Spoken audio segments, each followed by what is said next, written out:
We've had a couple of weeks off. Do we still remember how to do this? Welcome to episode 117 of the Wise Guys Sports Show here on our YouTube channel. We got a lot of stuff that we got to pack in uh tonight. Um we don't have a whole lot of time to do it. Mike, how'd you enjoy our little summer vacation? It was weird, to be honest with you.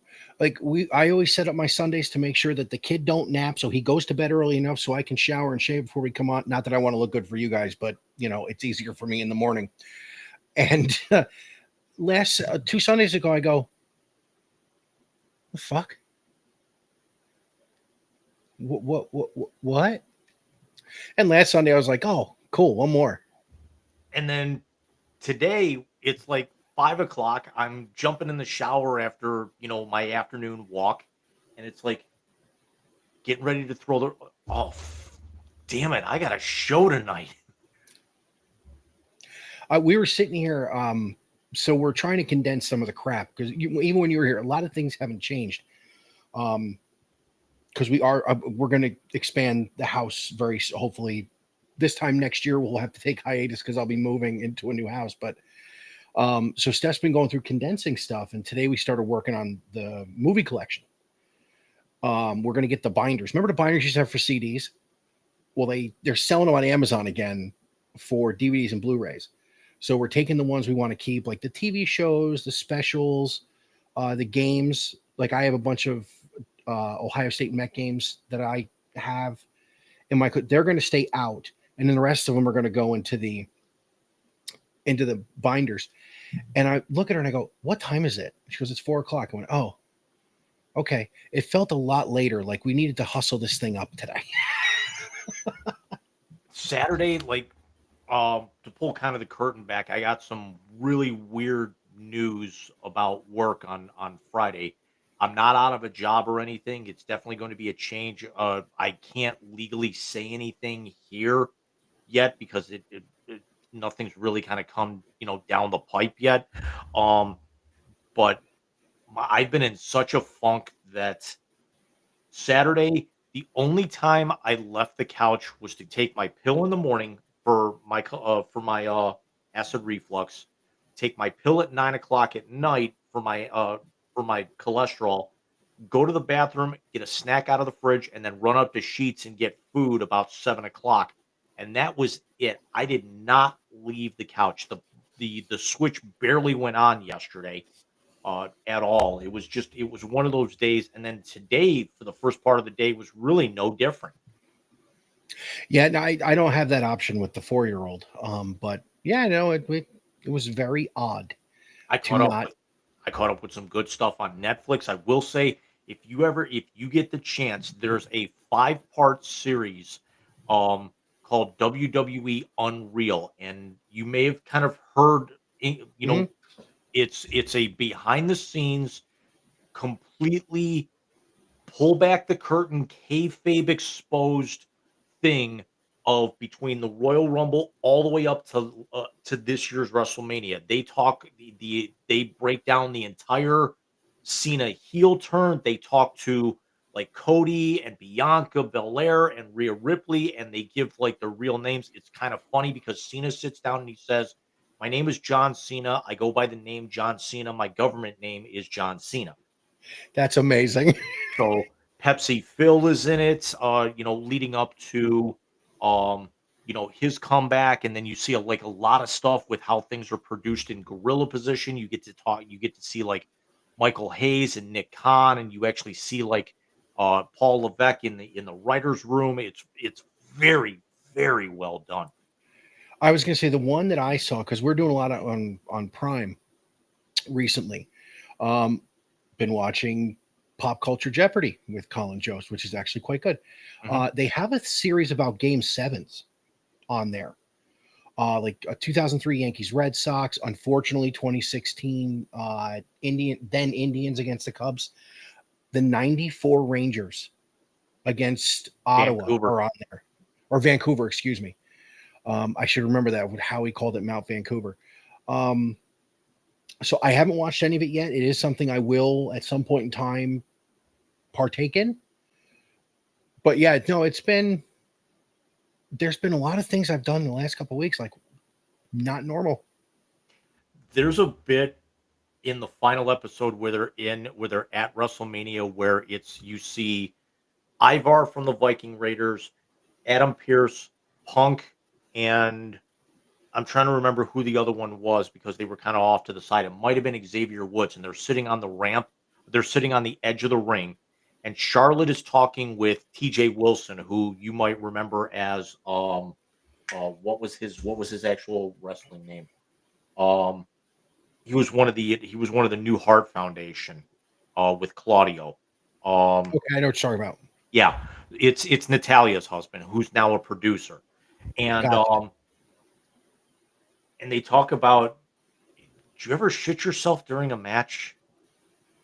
I saw a clip from that. Punk is an And asshole. I love him. all of a sudden, Phil looks right at Ashley and goes, "Charlotte, do you ever shit your pants in the middle of a match?" And she's like, "No, but I almost I did actually piddle once." And Adam Pierce just fucking loses it to where he is literally laying on Ivar's lap like Steph would lay in your lap on the couch, just about to wet himself. That's amazing. That is absolutely amazing. But hey, Jim, we may have a lot to get to, but we have to take the first part of the hat trick. We're going to go back to the last episode and cover something we talked about pretty much in detail during the Big Rig and Baseball show just a couple weeks ago. We will. It's so what do you say we crank it up and then we got a loaded front half. We don't have a whole lot in the second half, but we got something very special for you guys tonight that Yes. Mike and I came up with. I want to say on Tuesday night. We'll preview next week's show. I'm going to lay out with a little bit of an announcement about my channel towards the end of the show. But yeah, let's get going here. Let's go.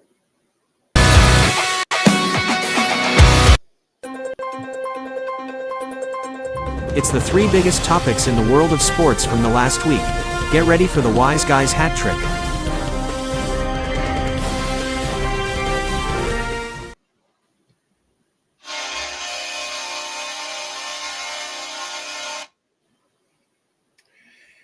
And it was the biggest day of the month of July, and it is the Major League Baseball trade deadline on July 31st.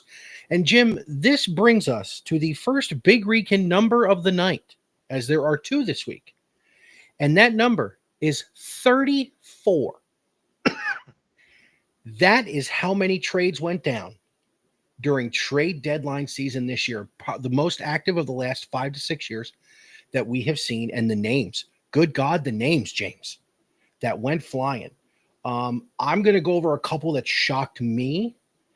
One of them is one of the guys you have down there, and that's Helsley. I was shocked to shit that the Mets went out and got Helsley from the Cardinals.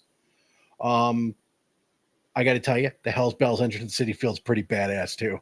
It actually does. As a Cardinals fan, it was very, very cool, but I had a feeling that Halsey was not going to end up coming back. So you guys got him on a 2-month rental. Um, but Yeah, I will say that he definitely fell into your lap with everything that happened with Emmanuel Clase, who's not on here, but we're definitely going to talk about. agreed. Agreed. And I'm not. It's not that the David Stearns made moves because you could argue the Mets had the best deadline of any team out there. Um, I was shocked it was him. I honestly expected Johan Duran, who ended up going to the Phillies.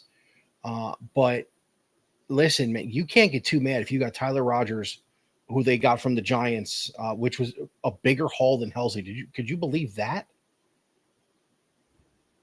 I think the O'Hearn deal, where basically Baltimore sent back almost half of a roster worth of prospects, was the biggest haul. But yeah, um, your guys did fairly well for themselves on They third.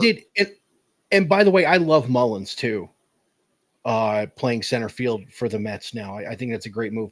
The two that really shocked me, that absolutely shocked me, was what the A's gave to San Diego. Yes. That's just absolute fucking bullshit. You and I talked about that because I put it out on the blog earlier this week that with what we saw out of the A's in terms of their offense, the A's might actually, if they can develop and get some pitching here in the next couple of years, could we be talking about the A's returning to form and being the class of the American League West by the time the move to Las Vegas is complete in the next few years? We know the offense is there. They have no pitching, and then to be able to send their closer, who's one of the top 10 in the game right now, to a potential World Series contender in the Padres is a huge steal. But it's definitely something where it works out for the A's getting enough prospects back that they can actually start developing here, which we've all seen right now between the three guys that I mentioned in the blog, and then some of the other pieces, parts that they have out there because they're still a relatively young team. They're able to develop these guys very well. They are. The biggest piece of that trade was the number 3 overall prospect in all of Major League Baseball. And then you and I got into it. Wilson at short as an MVP candidate. I said, you don't think about it. You don't dismiss out of hand moving Wilson at a shortstop, but then you made a good point. The kid's 18. Yeah, you don't project him for 2 years, and that's when you keep him in the minor leagues, teach him how to play second base, and turn him into that. But that is a huge move for Oakland to get that back, and a huge move for San Diego to really tell the Dodgers, we're fucking coming. I mean, yeah, they're definitely coming because as of this very very moment, the Padres are only 3 back. Yeah. Yeah. Have you noticed the Mets and Phillies have won and lost on alternating days, and the lead has been a half game 3, 4, 5 separate times? I mean, they're mathematically tied. The Phillies are literally 1/1000th of a percentage point ahead of the Mets at 564. The Mets are at 563. The Red Sox have continued their torrid pace. They're only 3 back of Toronto. They made a couple of moves. Toronto goes out and makes the big move for Shane Bieber that we'll talk about here in a Mm-hmm. couple of moments. But Detroit goes out and shores up the back end of their bullpen, um, you know, which is very strange because not only did the Guardians trade a reliever who's currently injured and not projected to come back until September 1, but it's very rare that you actually see a team who's still in potential playoff contention make a trade within their own division. And I found that very, very alarming. I think it's because it was Seawald. I honestly do. This was a pitcher that you couldn't guarantee was going to give you anything. And what the Tigers are banking on with this, and again, what was it, cash considerations, I think it was? Right, cash considerations or a player, which they'll probably know here in the next couple of weeks. Yeah, so I think it's because it was Seawald who's hurt. And if you think about it, Seawald, yeah, he's a Met product, so I know him since he was rather young. Yeah, he was good in Arizona. He hasn't been the same since that ball that Cody, the shortstop, son of a bitch, Corey Seager, um, hit to freaking San Antonio in game one. He hasn't been the same since. And it's And also that you got to includes the figure 20. with Ted Steppen on his way back for the Guardians as one of the other guys who had TJ, um, last year. It certainly made Seawald expendable. You know what? It's hurting my head tonight for some reason. I feel like kids in the hall and crush my head. Um, dude, we've really got to stop going off the rails. Um,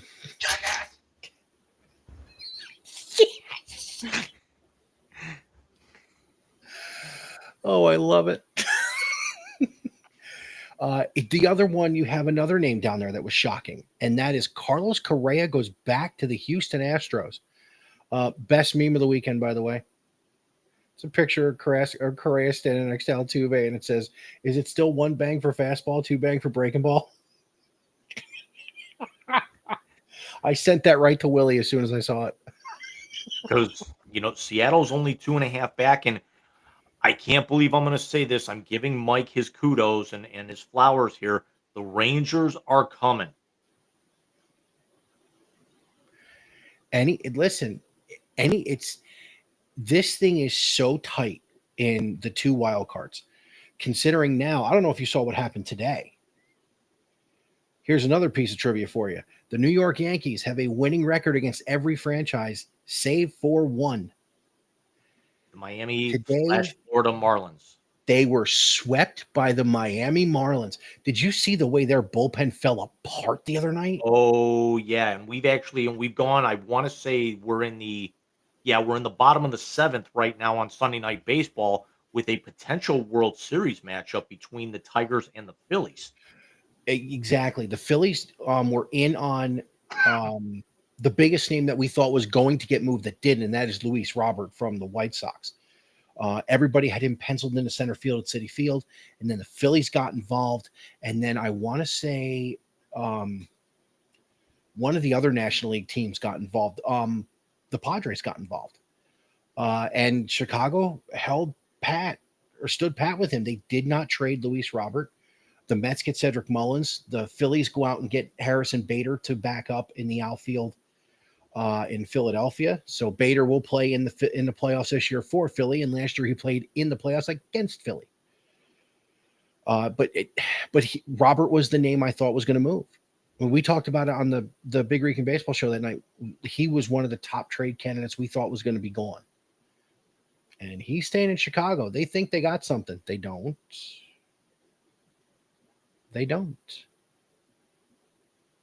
Why are you doing the people's eyebrow? I just refreshed 411 Mania as WWE SummerSlam is ongoing right now with the results of the match that just finished, which we'll talk about in the second half of the show. Okay.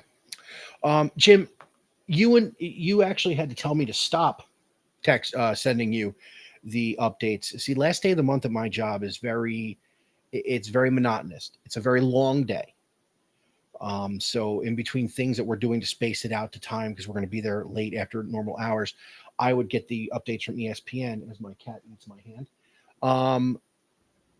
And I would immediately send it to you. And at the end of the day, you're like, dude, enough. Unless it was Stephen Kwan possibly getting moved as the Shane Bieber move happened earlier in the day, I really wasn't interested just because I could actually, unless it was like some major name that was out there, and you saw the off the rails segment that I posted to the channel earlier today about the Paul Skeens thing. So thank God I am off the hook, and I'll Yes. actually be able to talk the college football preview, even though I won't be watching any games this year. Well, I mean, I would wanted you to have talked during the college football preview. I would not have held your feet to the fire on that, because that is one of our favorite episodes of the year. Just talking about it, so I wouldn't do it then. I absolutely would have held your feet to the fire later in the year and done it, just not for the preview. But yeah, no, this was one of the craziest deadlines I've seen in a long time. Um, 10 years ago was the same because that was the Cespedes to the Mets. That was, let me see, 2015. That was the big deal between Tampa and I think, was it Boston that David Price went to, or Detroit? David Price went to Detroit. Yes. Yes. No, or did he go to Toronto? It might have Price went been to Toronto. It was one of the two. It was Detroit or Toronto. But that was, Cespedes to the Mets. Price was moved. I want to say Toronto picked up pitching that year, going into the postseason. Kansas City, of course, acquires Ben Zobrist, who then becomes the World Series MVP for them in 2015 against the Mets. No, he wasn't the World Series MVP, but he won the World Series with Kansas City that year. That's the year they got Cueto and Volquez. I mean, that was a very active deal, but I don't remember a deadline like this ever. a couple other moves that were out there, and then we'll actually break down the Shane Bieber one here. Where'd it go? Naturally, the Mets get Cedric Mullins. The Orioles get back 3 pitching prospects. The Tampa Bay Rays get right-handed pitcher Griffin Jacks. The Twins get a right-handed pitcher pitching prospect. The Red Sox land Dusty May from the Dodgers for a couple of prospects. That's Uh, big. Correa comes back for a left-handed prospect for the Twins. Um, Ryan O'Hearn and Ramon Laureano go from the Orioles to the San Diego Padres, who then send back 6 prospects with several infielders a part of that. Um, the Astros receive outfielder Jesus Sanchez and send back a couple of position players and a relief pitcher to the Miami Marlins. The Yankees land David Bednar from the Pittsburgh Pirates for 3 position players and including 2 catchers. Um, the Yankees get Camilo Doval from the San Francisco Giants, and who are rapidly falling apart for 4 prospects. A couple others here. Padres get Mason Miller and Jason Spear and JP Spears from the Athletics for 3 pitching prospects and a shortstop, Leo DeVries, that we talked about earlier. Um, the Padres get Freddie Furman, catcher. Royals get 2 pitching prospects. The Phillies get Harrison Bader for an outfielder and a pitching prospect from the Minnesota Twins. But the one that we really want to talk about now, Shane Bieber goes from the Cleveland Guardians to the Toronto Blue Jays for right-handed pitching prospect Cal Stephen. And Cal Stephen was the number 4 pick in last month's MLB draft out of Mississippi State. That's a big move, and let's discuss why real quick. Bieber has been lights out in his rehab starts coming back from Tommy John. It's a relatively affordable contract that Toronto has taken on. But Chris Antonetti and the Guardians front office, is Antonetti still there? Yes. It's Okay. Antonetti and Chernoff. I can't remember what they call them. Antonov and Chernetti. Nice. But no matter what the hell you call them, they did it again. And your blog about the salary cap in baseball, I have been otherwise occupied. And I will tell the world that the Big Rican blog will come back with a rebuttal post to Mr. Cernitti's salary cap blog. Hit the button. I know you're staring at it. He said, "But." Insubordinate and churlish.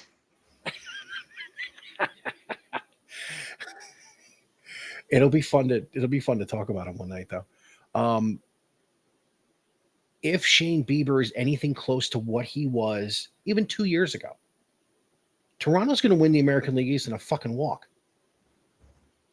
If they can shake the Red Sox right now, it's because the Yankees are starting to fall back. The Yankees have fallen into 3rd place. Oh, it's almost like someone could have predicted it. Going back to the Texas Rangers for 1 second, the Rangers have the best run differential in that division by almost 25 runs over the Astros. When I say they're coming, they are coming. They're coming, and look who's leading the charge.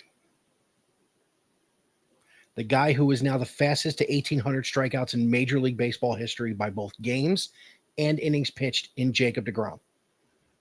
Look, as much as nostalgia would have been nice for the Mets to go get him, it would have cost them much more than they should have ever given out for a starting pitcher. But does this Met fan love seeing deGrom pitching well and staying healthy this year? Absolutely. I love it. I absolutely love it. But with going back to the Bieber trade, that he has looked lights out, but he still has not gotten past Double-A. He was slated to go to Triple-A Columbus within the Guardians organization.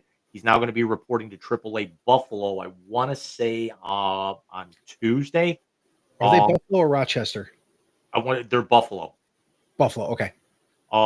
So they're heading. So he's heading to Buffalo, and they're hopeful that maybe in the next couple of weeks he can actually join the Jays, for their stretch run.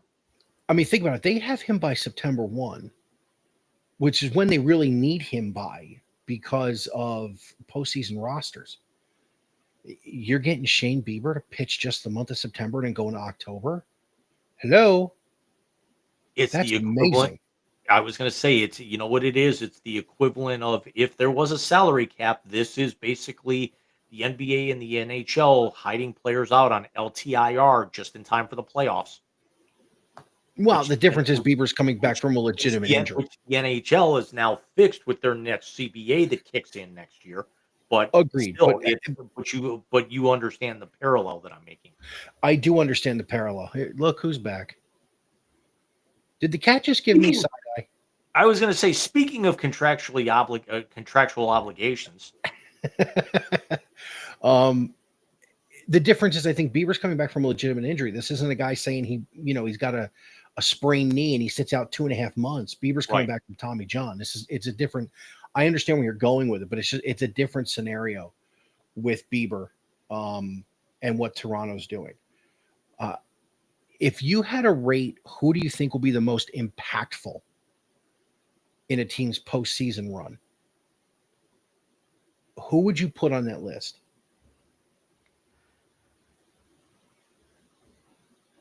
Because I have two. And no, they're not Rogers and Halsey. I have to put Mason Miller at the top of that list. That's exactly what I was going to say, was Mason Miller. For him to be able to lock it down, because I think they play the Dodgers 6 or 8 more times. If you can win 6 out of 8 of those games and Mason Miller's on the back end, he don't lose. There's also part of me that wants to say Dusty May with the Red Sox. Now, granted, Dusty May has not been nearly what he has, but the Red Sox are playing so well right now that basically they can just use him however they need to be able to soak up some innings. Yeah. I had 2 pitchers that I thought would be, and one of them was Mason Miller. The other is Halsey.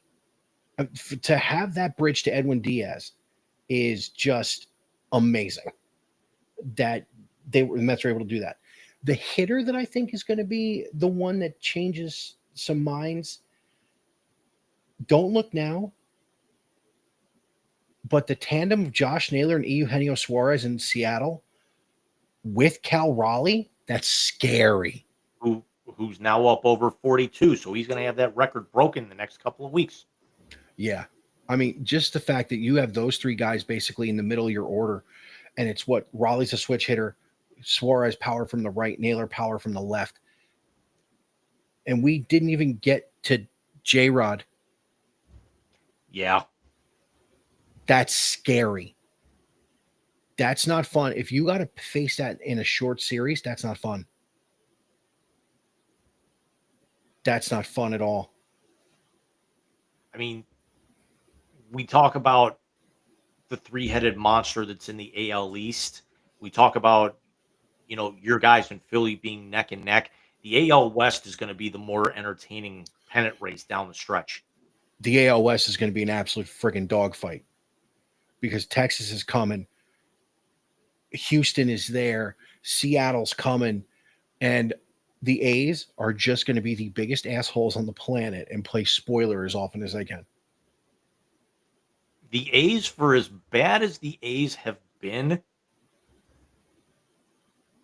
they're only four. I mean, nothing's going to happen, but it is the second closest division in all of baseball because the A's have been playing much better, even though they are still 16 games under 500, have a run differential of minus 120, which is second worst in baseball, only to the Minsk-Kapinsk Rockies. The A's are only 14 games out of first place. They're not going anywhere, but this is definitely something where you're going to see you are right. You're going to see the A's play spoiler. They are creeping up on people, and they are playing much better baseball as of late, even though the record doesn't show it. I agree 100%. The thing that I'm looking forward to in that race is I want to see if Texas can win this thing. Can they charge hard enough to catch the Astros and basically give the middle finger to the other Texas franchise? Whereas the AL West will be the most entertaining, I think the one that goes down to the final day of the season will be the Mets and Phillies. These two teams, not only do they hate each other, but they are about as evenly matched as two teams at the top of a division, if you go position by position, as any teams in baseball. But they also have some spoilers in there. The Braves like to be assholes. That's just their nature. By the way, love Halsey taking shots at the Chop. That was phenomenal. Basically called people from Atlanta barbarians. That was beautiful. But the Marlins are a scrappy team that are going to want to waste want to hurt people's chances. The Nationals are a young team on the rise. We're coming to a point where the Atlanta Braves may finish in fourth place. They're only 3.5 up on the Nats right now. This is what I'm saying. And the Nats have lost 5 in a row. Hey, speaking of the Braves, did you see all the bad reviews for that thing last night? The game at their game where they actually called it Fire Fest and on the track. Did you see the food thing that people were putting up? Yep. Hot dogs with no buns, nachos with no cheese. What the fuck? Gluten allergies. Well, I can appreciate that part of it. Hey, Manfred, did Bryce scare you so much that you screwed up the food concessions at some big thing you wanted to put on? Don't shake your head. You knew I was going there. I knew you were going there, and how Bryce didn't get broken off for a couple of games for that. But Manfred was there to talk about it. You're not going to suspend a guy for speaking his mind. That'd be the dumbest thing he could do, and he's done some doozies. Guy making but $38 million a year has a problem with it. Of course. That's where the problem for me came in. I understand. 100%. Not everyone's going to be able to spend. We're not going to have this conversation now. We'll save this for another day. Not everyone's going to be able to spend that rate, but you got 6 or 7 teams, and they're the 6 or 7 teams that are going to contend every year that outspend everybody else. You are correct. But when I finish my research for the blog, I'm going to show you why the problem isn't this. It's this. And I will lay it out for you in full detail. But I'll leave it at this. If this was enforced, this wouldn't be so bad. Because think about it. It'd be like each NBA team guaranteeing a max player of that level of talent. Guaranteed. Every single one of them has it because you can't go under this. You can go here. You can't go below this. Yeah, but it's the fact that the Mets, the Red Sox, the Phillies, the Dodgers, they've basically got half of their lineup as supermax players. I understand. But at the same time, 2 of those teams you just mentioned are operating at a loss. There are 4 or 5 teams who have the lowest payroll in the game, who make more money and play less games than some of the teams that spend the most. Tell me, and we say that they don't need a salary cap. No, they need a salary floor. Yeah, pivot. This would take up the whole night. What we got next, bud?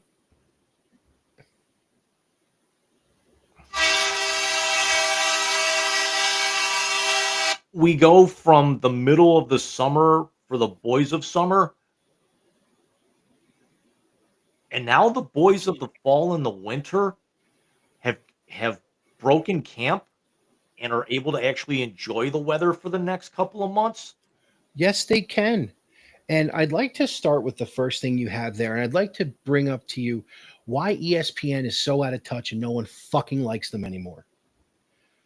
James, Michael, on the most active trade deadline in the last so many years, what was the top story on ESPN? the Dallas Cowboys. Motherfucker. I would like to know why the Jimmy Haslam of Texas gets top billing on the biggest day of the baseball season that, the only two guys who cover baseball for ESPN are actually working overtime. Why are we leading with Micah Parsons being pissed at Jerry Jones and not the trade deadline? Oh, I know. Because ESPN right now is in negotiations to buy NFL Network. That's part of it, but Dallas is still the most marketable team in the NFL, even though that they haven't won shit in 30 years. No, well, it's like the Yankees. Exactly. And Micah Parsons is the best player on that franchise, who, let's also be honest, as much as we talked about at the start of this year, this calendar year, with the Myles Garrett trade, and then he goes out and gets the record deal, and then TJ Watt goes out and breaks that by $1 million because he's a petty little bitch. Micah Parsons I think is better than both of them. And Jerry's got the younger too. What's that? He's a lot younger too. Right. It's I'm not saying he's light years better than Myles, but he's definitely better than Myles. His numbers are better. I mean, it's also because they play on turf. It's climate controlled, retractable roof and everything. He can use his speed a lot more. He doesn't have to worry about the elements for 8 or 9 games a year. NFC East is absolute trash dog shit outside of the Philadelphia Eagles. I mean, exactly. But Micah's going to get paid.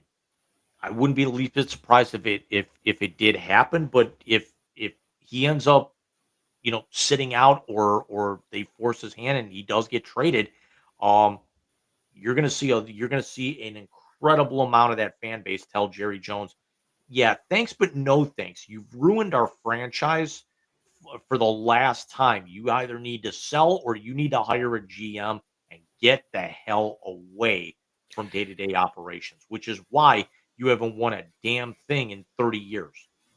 No, I agree with you 100%. Jerry is the cancer that causes the Cowboys to be dog shit. I mean, this is karma for what he did to Jimmy Johnson. Jimmy Johnson rebuilt one of the proudest franchises in NFL history into a team that really, I mean, if you talk about teams of the decade, they're giving any team a run for their money outside of maybe the 70s Steelers. But those 90s Dallas Cowboy teams, dude, they were chock full of Hall of Famers. They played like a unit better than any team you saw. The offensive line was head and shoulders above everybody else's. The defense was scary good. You had the all-time leading rusher in the backfield behind Troy Aikman, who was probably the luckiest damn quarterback in the history of the game. Wow. And what happened? Ego. Right. Stupidity. And now senility. You laugh, but I'm not wrong. You're It's funny because it's true. Yes. He's we take all the shots that we want with the fan bases that we're at. We take shots at Woody Johnson. We take shots at Jimmy Haslam. We take shots at Terry Pagula in Buffalo. We take shots Right. at Mark Davis out in Las Vegas. Um, Jerry Jones has these guys beat light years in advance. He is the prime example of dysfunction trying to function. Is it just me or does Mark Davis look like a possessed Chucky doll?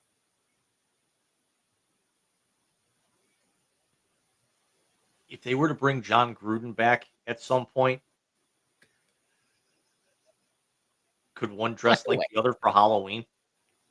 That'd be awesome. By the way, you mentioned Terry Pagula in Buffalo. Real quick, a shout out. Happy 100th birthday to Marv Levy. Because where else would you rather be than right here, right now? Exactly. I thought that was I didn't realize he was I knew he was still with us. I did not realize he was turning 100. I just started watching, finally got around to watching the Four Falls of Buffalo 30 for 30. So good. Yeah, which I was not a Buffalo fan back then. I've really been a Bills fan in the last 15 years, even going back through the Nathan Peterman era, which is saying something. Yeah. But yeah, just to be able to just how much talent they had to come up short, and then basically they kind of superseded how great those Browns teams were. And the Browns were overshadowed by the Broncos, who kept getting there and always came up short. I mean, if you think about who the Bills lost to in those Super Bowls, you had the 1-point loss where they totally outplayed the New York Giants. Washington was very shocking with Mark Rippon. You had them lose to the best team of that decade twice in a row. And they got run off the field both times. They did. I think at that point in time, those dudes were just tired.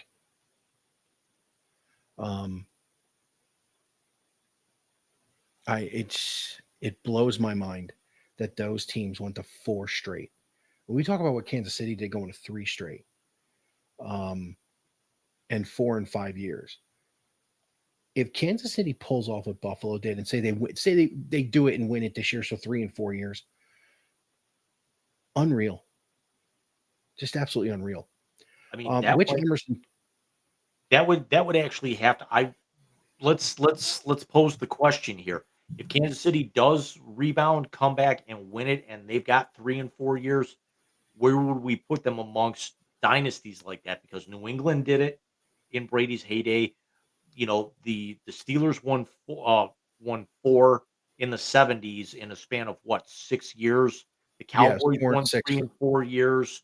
And the only time that the Cowboys didn't win, San Francisco beats them in the championship game, in the NFC championship game, and goes on to win it as well when the NFC was so dominant in the Super Bowl. I mean, where would that actually put Kansas City's in terms of the dynasties? Well, you figure Kansas City would be 4 and 6, 4 wins in 6 years if they win this year.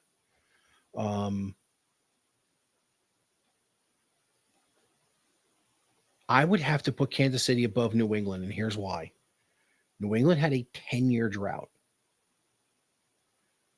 where they kept losing in the worst way. If you think about it, you lose those 2 Super Bowls to the Giants in that period. The year after losing the second one to the Giants, you get embarrassed on your home field by the New York Jets. After beating them 45-6 a few weeks earlier, they come into New England and they stomp them out in a 28-14 win up there. You had a couple losses to Baltimore when you had home field. You've lost to Peyton Manning in an AFC Championship game there. And also remember, the greatest coach of all time gets pantsed by his protege in Tennessee.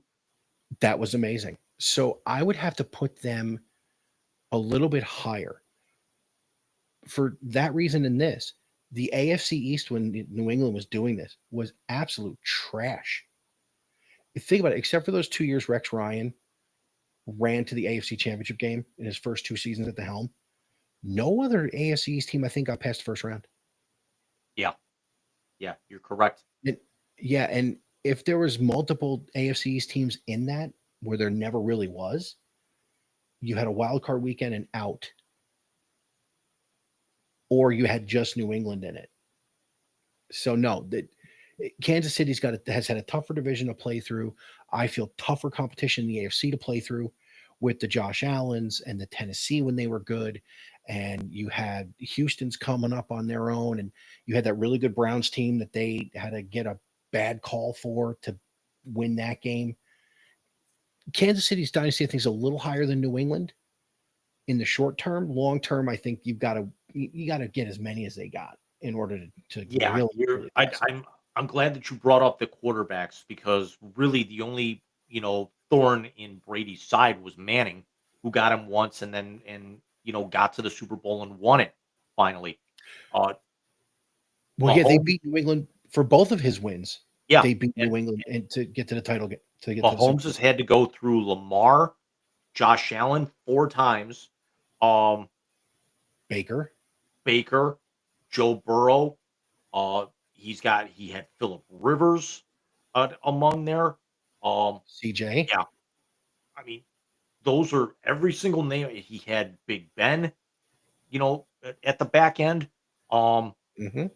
You know, it's just, I mean, that's a who's who right there. It is the list of players that Mahomes has beaten to get to the Super Bowl, and even in the Super Bowl, is far more impressive than what Brady's done. What Brady faced one guy who's headed to Canton, and he lost both times. Think about that. Brady beat. I don't think Donovan McNabb's a Hall of Famer. No disrespect, he was a great quarterback, not a Hall of Famer. I'm sorry, he beat 2 Hall of Famers. He beat Kurt Warner in that first one. But think of the other names he beat in the Super Bowl. Jake Delhomme. He beat Jared Goff. He beat Matty Ice. He beat Patty when he was in Tampa. You can't really say that he beat Matty Ice because the coaching, he beat Atlanta's coaching staff. That was not on. We all know that was not on Matt Ryan at all. No, not at all. No, and by the way, I don't think winning and losing is on one player on either team anyway, but that's just me. But as far as the head-to-head matchups, he never faced the competition that some of these other guys did to either get there or in there. I would change that if, and again, you're not going to like this, if they would have played New Orleans the year of the most blatantly blown call this side of Angel Hernandez's strike zone. Yeah. And he would have had to beat Drew Brees. Yes, I would have absolutely changed that, but we weren't going to get that. Instead, I mean, it was the worst call in postseason history that ended up being the worst Super Bowl in history. Kind of was like karmic. Which Emerson tore the Achilles? I know we were talking about this the other day. Martin Emerson, cornerback, Cleveland Browns. He plays on the opposite side of. So we brought this up on, what is with all these athletes across sports, especially in the last 12 months, tearing their Achilles? We had Martin Emerson, we had Dame Lillard, we have Tyrese Halliburton just a couple of weeks ago. Deshaun Watson has done it twice in the last 9 months. We're seeing a very, very alarming rate of Achilles injuries, and non-contact ones at that. Yeah, I mean, if you think about it, Cleveland's had 2. And the most famous one was, of course, Marino at the old stadium when he popped his. Jim, I think it's the leg workouts they have these guys doing. I think it's I think it's the leg workouts. I think it's how often these guys are working out. It's how there's no rest. Every guy in the NBA has had a calf issue going into it, which we've talked about before. You're trying to gut it out in the playoffs, and then you pop your Achilles, and you're out for the whole next season. I'm glad that you brought that up, because that's where Halliburton's came from, was trying to play through a calf injury because it was Game 7, and then not only does he go out, his team can't recover, and then he's now not going to play the entire next season when they were that close to a championship. I understand trying to Agreed. gut it out, but there's also an idea of being smart about it. Yeah, and unfortunately, in the social media and hot take media driven world, he would have taken a bath for sitting out Game 7. He would have absolutely taken a bath, and his old man would have had to turn into LeVar Ball and become an absolute prick. It, I mean, Tatum tried to play through it too, so did Dame. Yeah, that's another one that we forgot, Jason Tatum. Yeah. He's walking without the boot already, by the way, which I think is great. Yeah. Don't rush coming back because you'll blow it again. What'd you think of the Hall of Fame game? I watched about two plays, and then just it's doesn't mean anything. It's You watched two plays more than I did. Did you see what Sterling Sharp did during his speech? I did not watch any of the inductions, because I do know that Sterling Sharp is really having to deflect a lot of stuff away from his brother.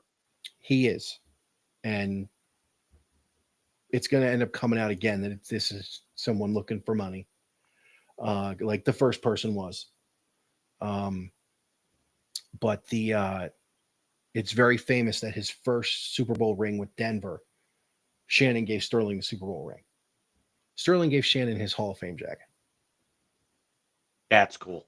That's very cool. Yeah. And that's, yeah. Because Shannon was also the one that that had his sister-in-law sneak him into the basement.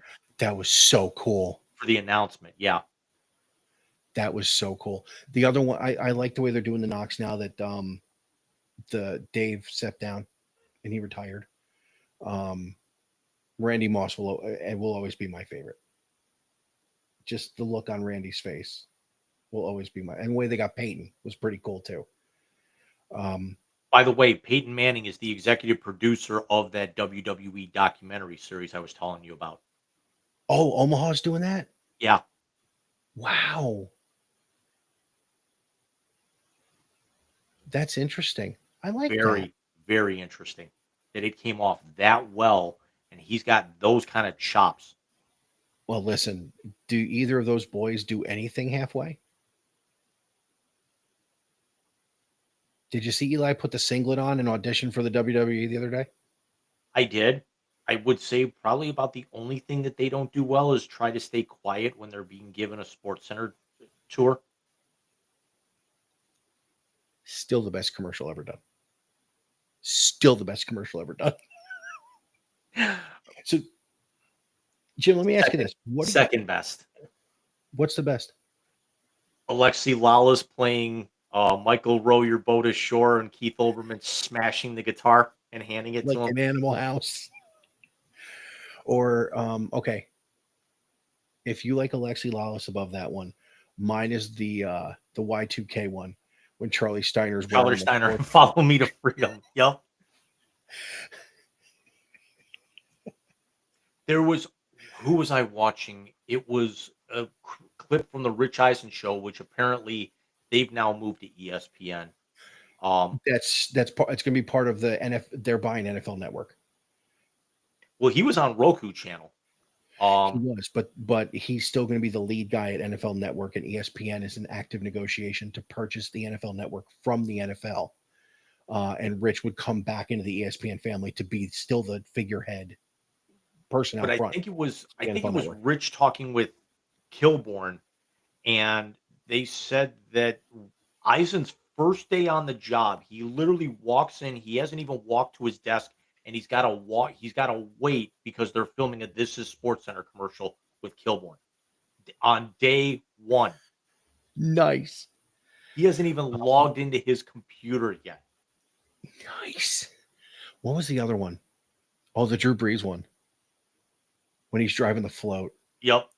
I can't back up. Back up.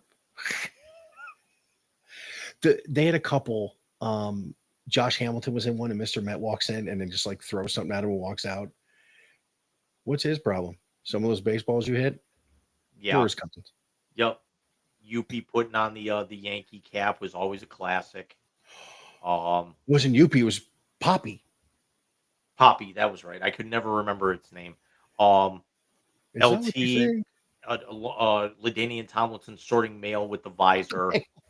Um, Or Reyes does one with Ravitch, and they're saying it's more hip movement. And you think they're talking hitting, and then they hit the button, and the merengue music comes on.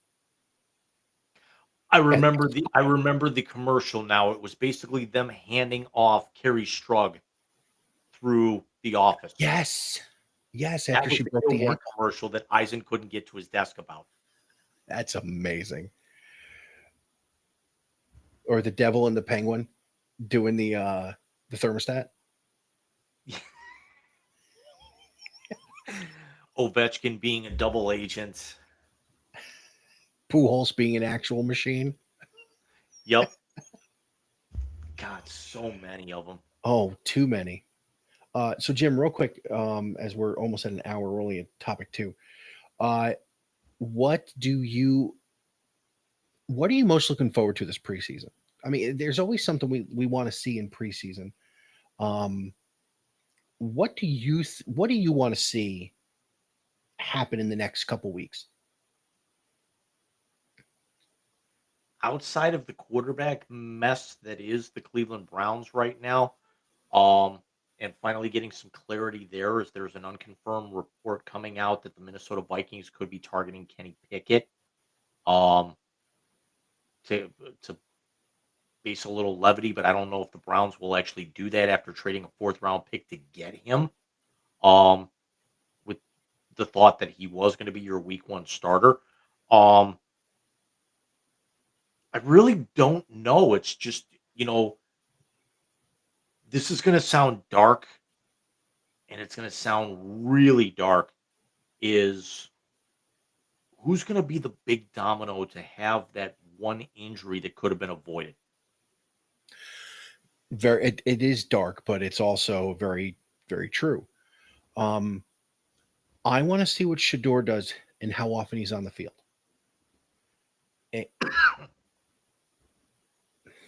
I like him more than Gabriel. I think if he is nurtured and brought along and developed, there's that word again, he can be, and when I say this, understand the meaning. He can be a franchise quarterback. Now, again, not every franchise needs a quarterback to throw for 6,000 yards and 75 touchdowns, but you need to be the guy who can lead the franchise. And unfortunately, I don't think it will happen because we have seen this franchise destroy more quarterbacks than anybody else in NFL history. I think Gabriel's a practice squad guy. I really do. And I think Flacco should have been the starter week 1 from the beginning.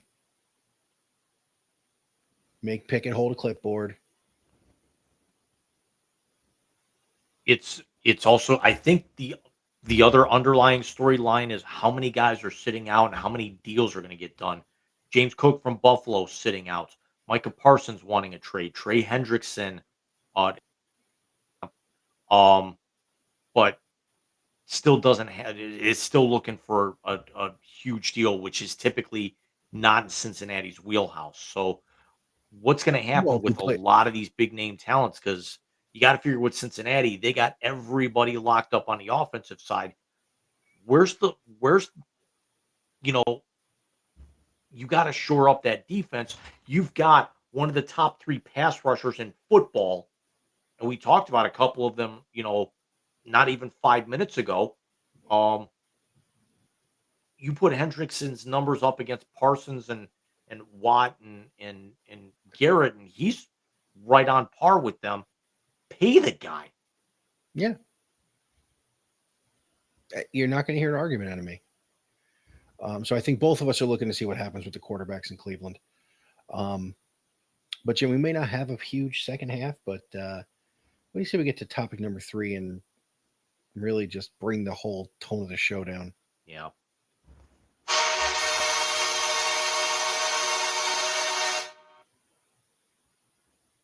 What a fucking week. And those first three were in a matter of 5 days.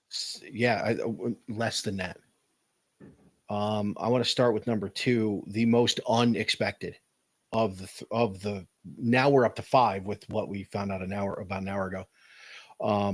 Malcolm Jamal Warner, Theo Huxtable himself, passing away at the age of 54. He drowned, which is, it's like, come on, man. Come on.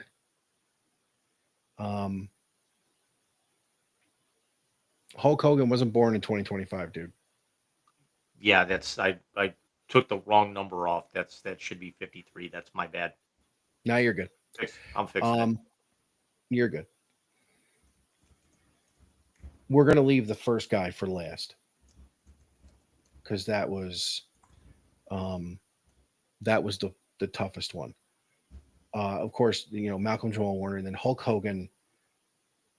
I mean, from the time we were 4 and 5 years old, Hulk Hogan was a part of the lexicon. I mean, I wasn't big into wrestling until later in the 80s, because when I got a little bit older, but everybody knew Thunder Lips. Yeah, I mean, we knew who Hogan was when he was Thunder Lips. That's where everyone then knew who he was. Exactly. Maybe the greatest heel turn of all time when he went to the a lot of people brought this up. He was the greatest babyface in history, and he also had the greatest heel turn in the history of the business. He did. His political views aside, because the political views were that of Terry Bollea, they weren't that of Hulk Hogan. Hulk Hogan was a character. Terry Bollea was a guy. The guy was a prick. The character. Let's rip the Band-Aid off. Yeah, political views aside, and let's also you have to bring up all of his personal issues outside the Gawker issue, the fact that he nearly killed the business with the testifying against McMahon back in '84 for the steroid thing. Racist against his own daughter. He wasn't speaking with Brooke Hogan for several months before he passed away. Yeah. Outside of the ring, he may be a top 10 douche of all time. Inside of the ring, we're talking about SummerSlam. We're not talking about it without what the things this man did for professional wrestling, for the sports entertainment business as it was. There wouldn't have been, was it 94,000 people at the Pontiac Silverdome to watch him body slam Andre the Giant? Yeah, I mean, allegedly 97, but we all know that those numbers are always inflated. Sky Dome was full for title versus title against the Ultimate Warrior. We both know that. Everything from letting people get over to really Andre passed him the torch and he ran with it in a way I don't think Andre could have. So losing Hulk Hogan was tough for the little kid that's still in us. The guy in the end, I mean, just a phenomenal human being. Ryan Sandberg, Hall of Fame second baseman of the Chicago Cubs. There is a statue outside of Wrigley for a reason. Really the first of the power hitting second baseman that went from him to kind of pseudo with Roberto Alomar, but definitely Jeff Kent, the bigger body power hitting second baseman that wasn't all about defense. He was about what he did with the stick. And also a star of another great This Is Sports Center commercial when it's not Ryan, it's Ryan. Yep. He was a thorn in the Mets side, boy, growing up. That 84 year that the Cubs, go to the playoffs against San Diego. If you look back at that division from 82 on, Cardinals won the division in 82. I want to say the Phillies won the division in 83. Cubs in 84. St. Louis in 85. Mets in 86. Cardinals in 87. Mets in 88. Cubs in 89. And then Pittsburgh started their run back when it was just two divisions. Ryan Sandberg was the middle of that, and he was the linchpin to those Cubs teams that really took away that lovable loser label for a little bit until recent times when they put together those juggernauts that they had working. Being a Cardinals guy, did you hate him too? I really wasn't a Cardinals guy until probably the early 2010s. Okay. I mean, I wasn't even really a Red Sox fan until they started getting very, very close to, breaking the curse. So I mean, full disclosure here, there was a big part of me that was a Mets fan in '86 because my fifth grade teacher was from Boston, and boy, I could not stand her. Um, yeah. I went out of my way to actually bring up shit like that through the rest of the school year. You're I the was not man. very popular. Um, Okay. That's beautiful. um, but yeah, it was, I mean, I did watch a lot of baseball, growing up, but it was also, um, it was again, the colors and who I thought had the cool uniforms when you're like, less than 10 years old. So for me, you had to follow the Indians because it was your hometown team, but I was also a big Royals and Brewers fan because they were wearing, the royal blue and the gold, Gotcha. where the Brewers had, we're talking like the Robin Yount, Dale Swaim era with the old school MB logo. The Rob Deere Milwaukee Brewers. The the royal blue pinstripes. Oh, those were nice. I'm with you. I'm with you. But Jim, let's get to the toughest one of the four. I mean, come on, dude. We talk about this is a sports show. We do talk entertainment. Ozzy Osbourne transcended music and sports so much. How many games will you go to where you're going to hear Crazy Train in the background? How many games are you going to go to where you're going to hear Mr. Crowley coming in or out of a timeout, or in the short aftermath after a fight in the NHL or something like that? Or Iron Man Or with Black Sabbath. exactly. Um, I think I told you this off the air, but Chipper Jones went to the plate to Crazy Train, and Mike Piazza hated that song. And Chipper comes to the plate one time and says, "How you doing, Mike?" And he goes, "I'm okay, Larry, but I hate this fucking song."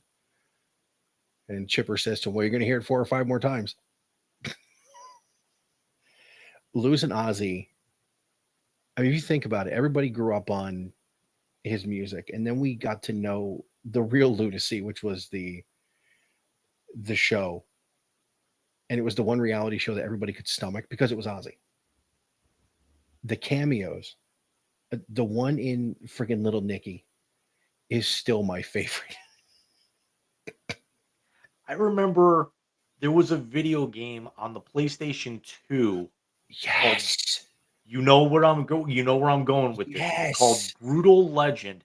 It was Ozzy was the Prince of Darkness. Lemmy was in the game. Lita Ford Mhm. was in the game. Jack Black was the main character. It was legendary.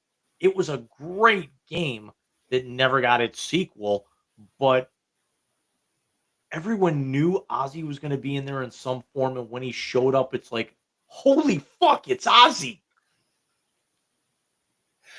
My favorite is I saw a meme where in one still Betty White's yelling at God, and the next still Ozzy's yelling at the devil. And both of them are saying, "You're in my seat." I was not a Sabbath fan. I wasn't a fan really of Ozzy's music. It's you, Mike, just as well as I do. WMMS overplays shit from that era Oh, good more than God. between Zeppelin and AC/DC and Ozzy. Um, don't get me wrong. I will never complain when they play old school Pearl Jam because that's what I grew up on, or Rush because it's fucking Rush. It's Um, rock. exactly. But um, so every time, it's still to this day, I hate Zeppelin so much. Every time Zeppelin is on, I immediately change the channel in the car. There will be a couple of Sabbath or Ozzy songs that I will keep on, um, from time to time. Just all of the social media guitar players I subscribe to on YouTube, just doing all the Ozzy solo tributes and everything. I saw one today where it was like teaching somebody how to do a power chord on guitar, and then they actually said, you just are able to move up and down with that, and it turned into one of the most legendary riffs in history. And it turned out the guy was basically showing you how to do a power chord so you could play Iron Man. Yeah. The most poignant two tributes that I've seen is two people you would not think would do live tributes to Ozzy.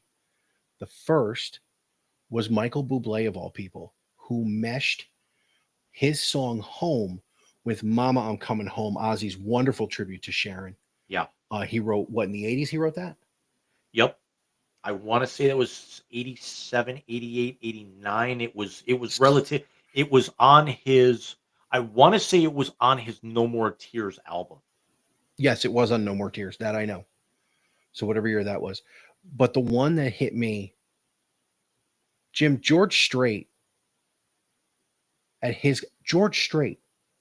the most country of country performers, started singing Mama I'm Coming Home at his concert Yep. and waxed poetic about Ozzy. I've This is seen a guy, George Strait personally. I yeah, went to the first ever live event ever held at Cleveland Browns, now First Energy Stadium, was the George Strait Country Music Festival in I remember that. 1998. It I was remember that. him, Kenny Chesney, Tim McGraw, and this was also they weren't actually there was a rumor that there was a possibility they weren't going to be on that show because remember 3 days earlier was Stole a the horse. infamous issue with the police horse. So Mhm. Jody Messina was on that show, or not? Leanne Womack was on that show. Mark Chestnut was on that show. Asleep at the Wheel, a legendary, bluegrass country band was on that show. And when George Strait plays, it's a huge deal because George Strait doesn't do arenas. George Strait does amphitheaters and stadiums, and they're always festivals because that's Yes. how big George Strait is. And he started singing Mama I'm Coming Home. And apparently, everybody joined in. Ozzy transcended all that because of the type of person he was. Ozzy had demons. Ozzy had a lot of demons. There's the great story of, during his drug fueled days of being on tour with Tommy Lee, Motley Crue, and snorting the line of ants Yep. because they were so jacked out of their heads. He didn't know what he was doing. But you're talking about a guy who, at the end of the day, took care of his family, raised however many millions of dollars at his farewell concert that he gave away. Um, Ozzy hurt, dude. And my musical playlist is everything from Broadway stuff to Sinatra to frickin' the stuff you and Frank exposed me to, and my R&B and my hip hop, and then there's Ozzy, and it's just Ozzy hurt, man, Yeah. It's because it was another good soul that we lost. Oh yeah. It's regardless of what you think of the music and everything and the lifestyle, it was, I hate reality TV. I never really watched much of it at all, but um I will say I think the only reality show I really watched intently because it was the popular thing that era was Viva La Bam. Yeah. Um, Yeah. um, because it was still the carryover from Jackass with a bunch of his buddies, the guys that we wanted to see from that crew.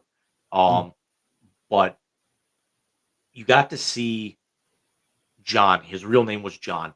Um, you got to see just the personality of him. Yes. Um, whereas, you know, Terry Bollea was of the larger than life character and outside was a scumbag, Mhm. for a lot of people. He did a lot of good, but you know, his latter years really tarnished his reputation. Ozzy had that reputation a lot in his career, and then as his career winds down, he pretty much, retires and steps back and everything, stops touring and all that. You then really start to appreciate the man that much more, and that's why the concert kind of hurts so much worse. As I've seen like images of Tool opening the show. I saw like the night after it happened, Lady Gaga finishes up her show in a stadium, and she's coming out wearing an Ozzy shirt, and they're playing Crazy Train in the arena while the entire stage crew is taking their bow. She gets on the mic and talks Ozzy for a couple of moments because of the crossover work that they've done together for soundtracks and things of that nature.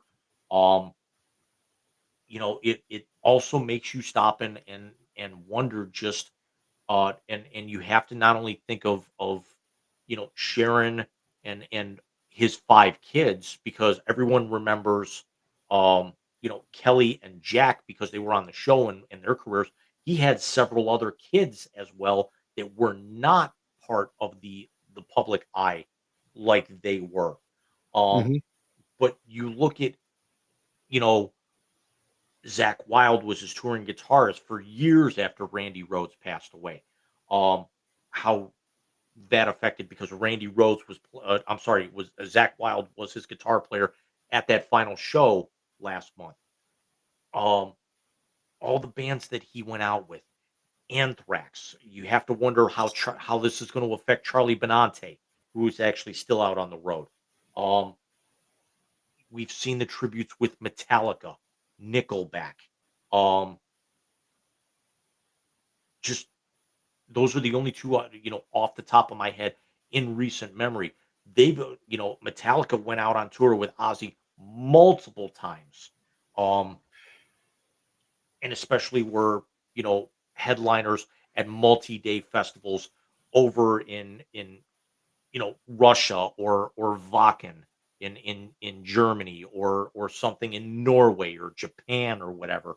Um, on a personal level, it's like, with Ozzy, he was also a big time St. Louis Blues fan. Um, so, the Blues have done a multitude of tributes to him because he was photographed on magazine covers wearing the Brett Hull era Blues jerseys. Um, Remember that. but it's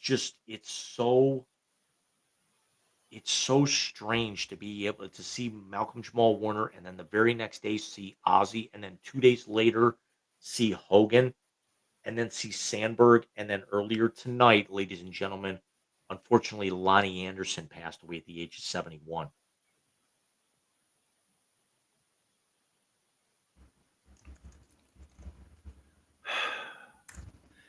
So I'm sorry, she was 79. so it's WKRP in Cincinnati. Obviously, that's where we first met Lonnie. I don't know if you remember watching the sitcom. She was the main character in Easy Street. Um, Peter Noon from Herman's Hermits had an interesting cameo in that. He played an aging heavy metal rocker, and it was scream music, and all he did was scream for the first verse, and then he says second verse, same as the first, as they do in Henry VIII I Am, and it was hysterical. But Lonnie's most remembered for obviously Bert, and then WKRP in Cincinnati. And every time I see anything with her, all I hear in my head is, "Oh, the humanity." How many of us like we remember, Winnie Cooper, Kelly Kapowski, were our childhood crushes. Um, for some of us, it was also like Nicole Eggert when she was on Charles in Charge, before she eventually grew up and went to Baywatch and everything. Um, but it's like when we were younger like that, but the second we saw Jennifer Marlowe on WKRP in Cincinnati, even if we weren't a huge fan of the show, you just stopped what you were doing because she was Yeah. that gorgeous and sexy and airheaded, and then you realize she's married to Burt Reynolds, and then you hate Burt Reynolds, but then you realize you can't be because Burt Reynolds is the king of fucking cool. Yes. I mean, he Yes. was good enough for Sterling Archer's mom. Okay, I know you're not a fan of of his music, but remember Nelly was in The Longest Yard, the Adam Sandler one. Did you ever hear the story he told about it? I believe I have, but it's been His years because I think I his heard it on the commentary on the DVD. his grandmother always paid attention, but not really what he did. And someone said, "Hey, tell grandma about the movie you're doing." So they start telling who's in the movie, Sandler and everybody. And he goes, "Oh, Burt Reynolds." And I guess the grandmother just stopped. Burt Reynolds. And it was quite funny that his grandmother was more in tune to Burt Reynolds than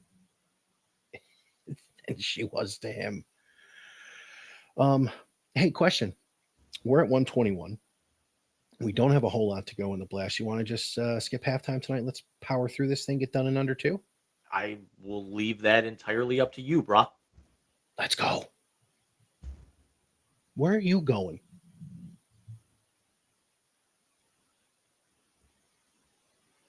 Let's get to the blast. Editing on the fly. Let's go. Sorry. Hey, in case you haven't noticed, and judging by the attendance, you haven't.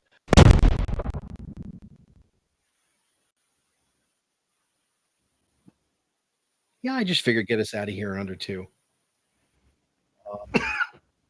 Let's start with that first one because I think we're going to wrap the show before the translator with the one in the middle. But for those who don't know, sorry, idiot with the hot rod. The Connecticut Sun have been sold, and after next season or this season, It will be 2026 will be their final season in Connecticut. So the story broke earlier today that the Connecticut Sun, who have been owned by the Mohegan tribe for really more than a decade now, will actually have been sold to the tune of about 325 million, 225 of that coming from a Boston Celtics minority owner, and the team will be moving to Boston in time for the 2027 season. So they are they are still accepting, according to general manager Jennifer Rosati, the legendary Jennifer Rosati. Um, they're still taking season ticket requests for next year, but it looks like it is going to be the final season in Connecticut for the Sun before they head to Boston next yeah, year. and that's one of the original franchises, if I'm not mistaken, right? Or were they an expansion team? I don't believe that they were one of the originals, but I do know that they and the Las Vegas Aces are the only two WNBA teams that currently, and I say currently because once this deal goes final, then it'll be down to one. But they are the only two of the 15 WNBA franchises that are not owned by a partial NBA owner as well. Yeah, because isn't Brady and Davis involved in They own the the? Las Vegas Aces, yes. Yeah. Okay. And you have Um, to figure that because I was thinking about this when I saw the story earlier today, you have to figure that both of them are going to be heavily involved in whomever whenever the NBA expands to Las Vegas, when they expand here in the next few years, as everyone is Yeah. starting to predict. Yeah, exactly. But let's talk about it. The Connecticut Sun are also the only team that is the only professional sports team in the state of Connecticut. Uh, really, I think they put the Sun there, and I'm going to sit up a little bit because my back is killing me. Um, really, they put the Sun there to capitalize on the popularity of UConn women's basketball, and Connecticut really being one of the meccas of women's basketball in this country. And they did really well. I don't think did they go to a final? I want to say they went to a final. I can't remember. It feels like they did. The Connecticut Sun originally started as the Orlando Miracle in 1999, and then moved to stores in 2003.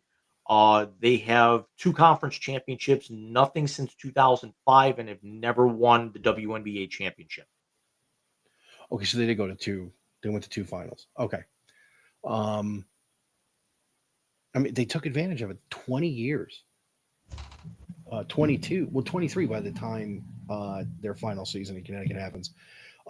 They would have been the only professional sports franchise in Connecticut since the Hartford Whalers left. When they left in '95, yes. Exactly. So this is saying something. How well they did for that amount of time, well managed and run by the Mohegan tribe. They didn't play in stores; they played at the casino, Correct. And at Mohegan Sun. and I brought this up to you. If we actually now count this season, this current WNBA season, from now until 2030, you're going to have at least one WNBA team either join the league or relocate. This year, you have the Golden State Valkyries. Next year, you have the Toronto Toros coming in. The year after that, you're going to have the Cleveland WNBA franchise and whatever the Connecticut Sun are going to rebrand at in Boston. You're going to have Detroit in 2029, and then you're going to have Philadelphia in 2030. Yeah, that's huge. And of course, you also have a CBA coming up Exactly. And for, then for the women. if you look at their entire marketing, I should say their entire market and also franchise location, the only two franchises that do not currently have NBA teams are Seattle and Las Vegas. And again, those are the two names that are likely going to be landing expansion franchises when the league looks to expand to 32 here, possibly by the end of the decade. Yeah, it's definitely gonna be Seattle and Las Vegas. I think the NBA feels terrible about the way it ended with Seattle. Especially now with salt in the wounds of them finally getting their title. It was like how we felt when Baltimore won the Super Bowl 3 years after moving. Yeah, it was annoying. Only day I rooted for the Giants in my entire life. I'm sorry, I've rooted for them 3 times. That one and both times they beat Brady. But listen, I do you expect a full rebrand to be more aligned with the Celtics, or do you think they will bring them in as their own entity? I have to think that they would actually that they're going to rebrand this to some extent.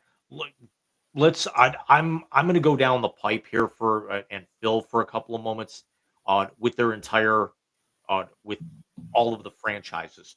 So you have the Atlanta Dream, who don't wear Hawks colors, although they have one or two of their colors in their scheme. Um, Mm. the Chicago Sky wear blue, yellow, and gold. I'm sorry, blue, yellow, and black definitely don't match the Bulls, so they've got an Yeah. individual identity. Um, the Kinetic, we've talked about the Sun. The Fever put a little bit more red into their concept right now. And by the way, did you see the thing with Sophie calling Caitlin Clark Inspector Gadget the other night? Yes. How could you not love her that much more? But Yeah. when you get down to it, they're wearing the same colors as the Pacers. The New York Liberty don't wear the same colors as the Knicks, but they've got elements of it in there. The Washington Mystics are basically a copy of the Wizards. That's because the Liberty are better than the Knicks. The Phoenix Mercury have elements of the Suns in there. The Minnesota Lynx are a copy of the Timberwolves. The Sparks wear blue. They wear more of a blue than a purple, so to speak. But it's Although it pretty could be close to the my color Lakers. blindness. The Valkyries are black and kind of like a skyish blue. So they do try to make them with their own, entities. Um, you have to remember also that the Las Vegas Aces were formerly in San Antonio, um, It's the where exact same they were color scheme. modeled exactly after the Spurs. They moved, they changed the name, but they keep a lot of the scheme. I don't think for as colorful as the Sun are, with the yellow, orange, blue palette. I don't think it's going to translate and stay that way in Boston. We'll probably see something maybe, this time next year as the season's starting to wind down. With rebranding, we'll certainly see something by the end of next year or very early 2027. Because they'll have to have it confirmed by then. We'll have our Cleveland identity probably this time next year. We'll actually have the Toronto Toros official jerseys because the logo and the color scheme have already come out. We'll see something like that hopefully maybe by the end of the WNBA playoffs. Um, it's going to be very interesting. It is. I was going to say you brought up the Aces, but even if you go back in time, the old Houston Comets, who were really the dynasty to end all dynasties in that league, were the exact copy of that era's Houston Rockets uniforms. Yeah, The Charles Barkley, Clyde Drexler, those after the red and yellow ones they had for years and years, but the Comets came in wore the same ones. Um, the Rockers weren't the Cavs though, or they no, had it was they had it some was that elements was of. the yeah, because that was the when they first moved to the arena Cavs with the black and the what like the Sean Kemp era.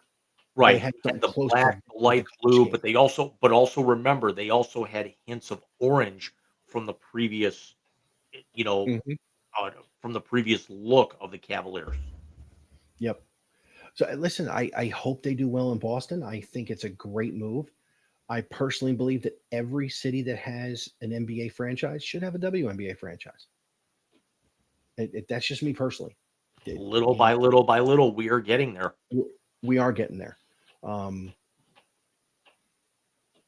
I am still shocked that Oklahoma City or one of the southern or somewhere or somebody around there hasn't had one yet.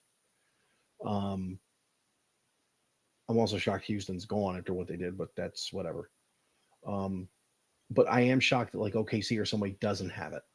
Well, here's the funny thing is that of the 9 teams that submitted expansion bids, and I read this in the story earlier today, uh, of the 3 that got named last, a month or so ago, Boston was not one of them. So I'm wondering if this is something that's been kind of talked about a little bit behind closed doors that Boston may not have put a bid in because they might have actually looked, they might have been trying to maybe poach Connecticut, keep it in that New England area. Um, I mean, stores or Hartford to Boston, It's not it far. is a couple of hours. You're not gonna see all those people migrate in, but you're definitely gonna see them, drive a couple hours to a couple of games, once they Mhm. make the move. Yeah, Boston and Hartford always kinda had that, when the Whalers left, a lot of their fans certainly didn't follow them, with the lineage down to down to Raleigh, North Carolina. A lot of those people actually became, Boston Bruin fans for a little bit. yeah, no, it's that's I remember that. Um, I used to It love was watching the it Whalers was play. like when we moved, remember, there were people from Cincinnati and Pittsburgh saying, "Hey, come on board. We're the closest team you have right now." Bills fans were trying to recruit, the Bills were trying to recruit Browns fans. The Lions were trying to. It's just the demographics. Exactly. So that's going to be fun. I think having a team in Boston, um, it will also amp up a rivalry in the WNBA because if you think about it, the Lakers and the Celtics have a natural rivalry from all the years that they played together. where they played in the finals against each other. And of course, the Knicks and the Celtics have a natural rivalry for Boston and New York. I think it's going to ramp up those two rivalries in the WNBA and help give it a little more juice. Not a bad thing.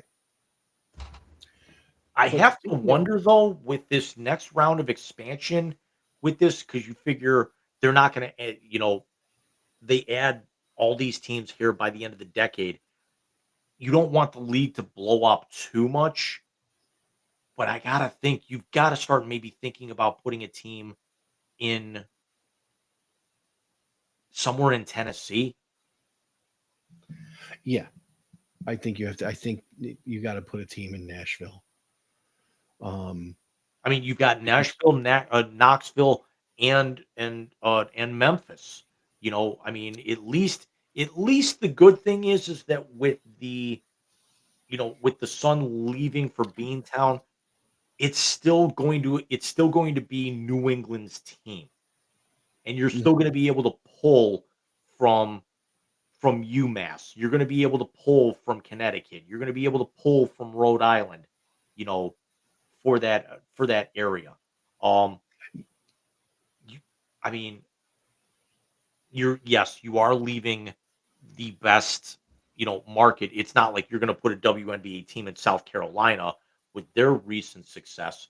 Connecticut, Stores has had that staying power for the last 25 years at this point, but not to being able to capitalize on getting somebody into Tennessee at this point, I think is kind of a little bit of a missed opportunity. I think you got to stick them where the Grizz are. You got to stick them in Memphis with the Grizzlies. I think, take advantage of the Tennessee color scheme and the tribute to Pat Summit, which is very much needed, being one of the pillars of women's basketball in this country. But yeah, like I Because said, even I think because even if you model them closer to the Grizzlies, you still have some of that powder blue that's the accent in the back end of their women's program logo. yes, agreed. Listen, WNBA's it's still heating up. We've got a playoff run coming. New York is playing out of their mind. So it's gonna take a big hefty effort out of teams like, as much as I hate to say it, Chicago and the Fever, to try and knock off the lib this year. I don't think they want anybody coming for their title. So, because Sabrina went off today, dude. Although the Fever have won 5 in a row without Caitlin. Dude, could you have a more injury plague second year? Oh, so speaking of the tri-state area, what's going on in Jersey? Night 2 just wrapped up, and as positive as I was when we were meeting up before we came on the air, I just read how the night ended, and it sucked all the oxygen out of the room. Um, so I did not watch, but I did follow along. Um, and we had Jelly Roll get involved in a match last night that we've been seeing talked about. Well, he's been actually at the training center. Right. He's like legit doing this, which I think is cool. He ate the pin from Logan Paul last night. He took a frog splash. Oh, did he? Yeah. So last night, night 1, we have um Tiffany Stratton beats Jade Cargill. Thank God. Hopefully 4 to 6 months in the performance center, and Jade Cargill can go challenge for like the speed title or the women's intercontinental, because she should never be anywhere close to a world title match again, because apparently Tiffany Stratton had to carry her most of that match. Tell me if you've heard that one before. Mhm. We heard we had Sami Zayn lose to Karrion Kross, which absolutely should never have happened because Sami Zayn did not need that win. We had the Samoan family to pick up a win in their tag match to lead off the show. Blah blah blah. Um, Everyone talked about how the night ended. So it is Gunther against Pepsi Phil for the World Heavyweight title. I saw that. Pepsi Phil hits 2 go to sleeps, pins Gunther, wins the title, and it's also to be able to write Gunther off of TV because he needs to have nasal surgery because I guess he shattered his nose a couple of weeks ago. He was Um, bleeding again last night too. yeah. Well, I mean, that one they actually said was doctored. That wasn't actually the re-breaking of the nose. So they did something to where it looked like it did, but it really wasn't. And then he doesn't even have the belt for 5 minutes, and then Seth Rollins comes out with the Money Bank in the Bank briefcase and cashes in. Where Rollins, we thought that he had like blown out his knee again. Um, did suffer an injury, but but apparently it was not serious enough to where he needed surgery. He needed months off. He only needed a couple of weeks. Comes out to the stage with Paul Heyman. Um, start Heyman is carrying the briefcase. Um, and then Rollins goes like to turn around on his crutches and start walking to the back, and then stops and throws the crutches off, and the place loses their mind. He takes off the knee brace, comes down, beats up Pepsi Phil um with the briefcase a couple of times, hits a stomp, and walks away with the world title. So very, very cool. Um Tonight we saw Naomi beat Io Sky and Rhea Ripley to retain her title.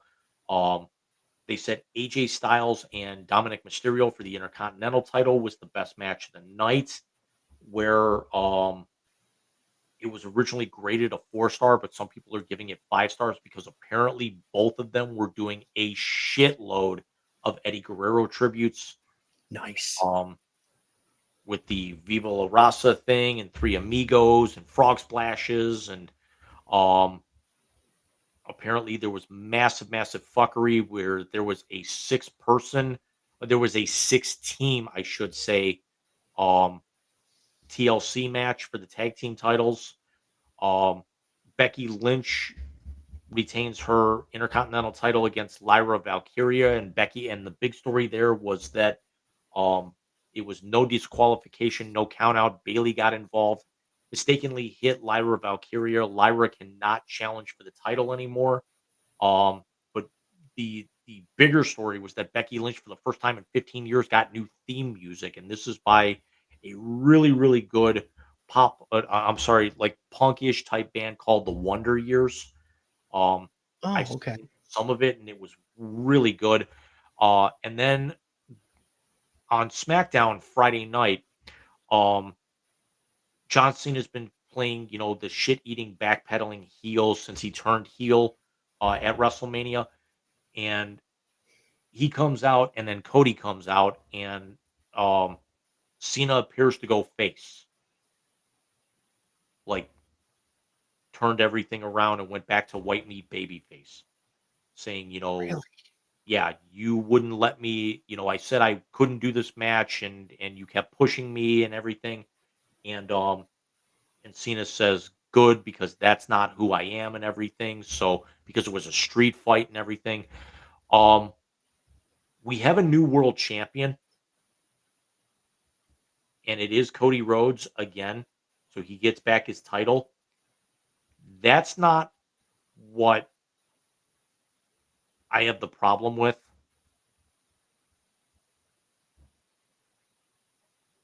Brock Lesnar returned, Get the fuck out of here. and apparently F5 Cena and left him laying in the ring to go off the air.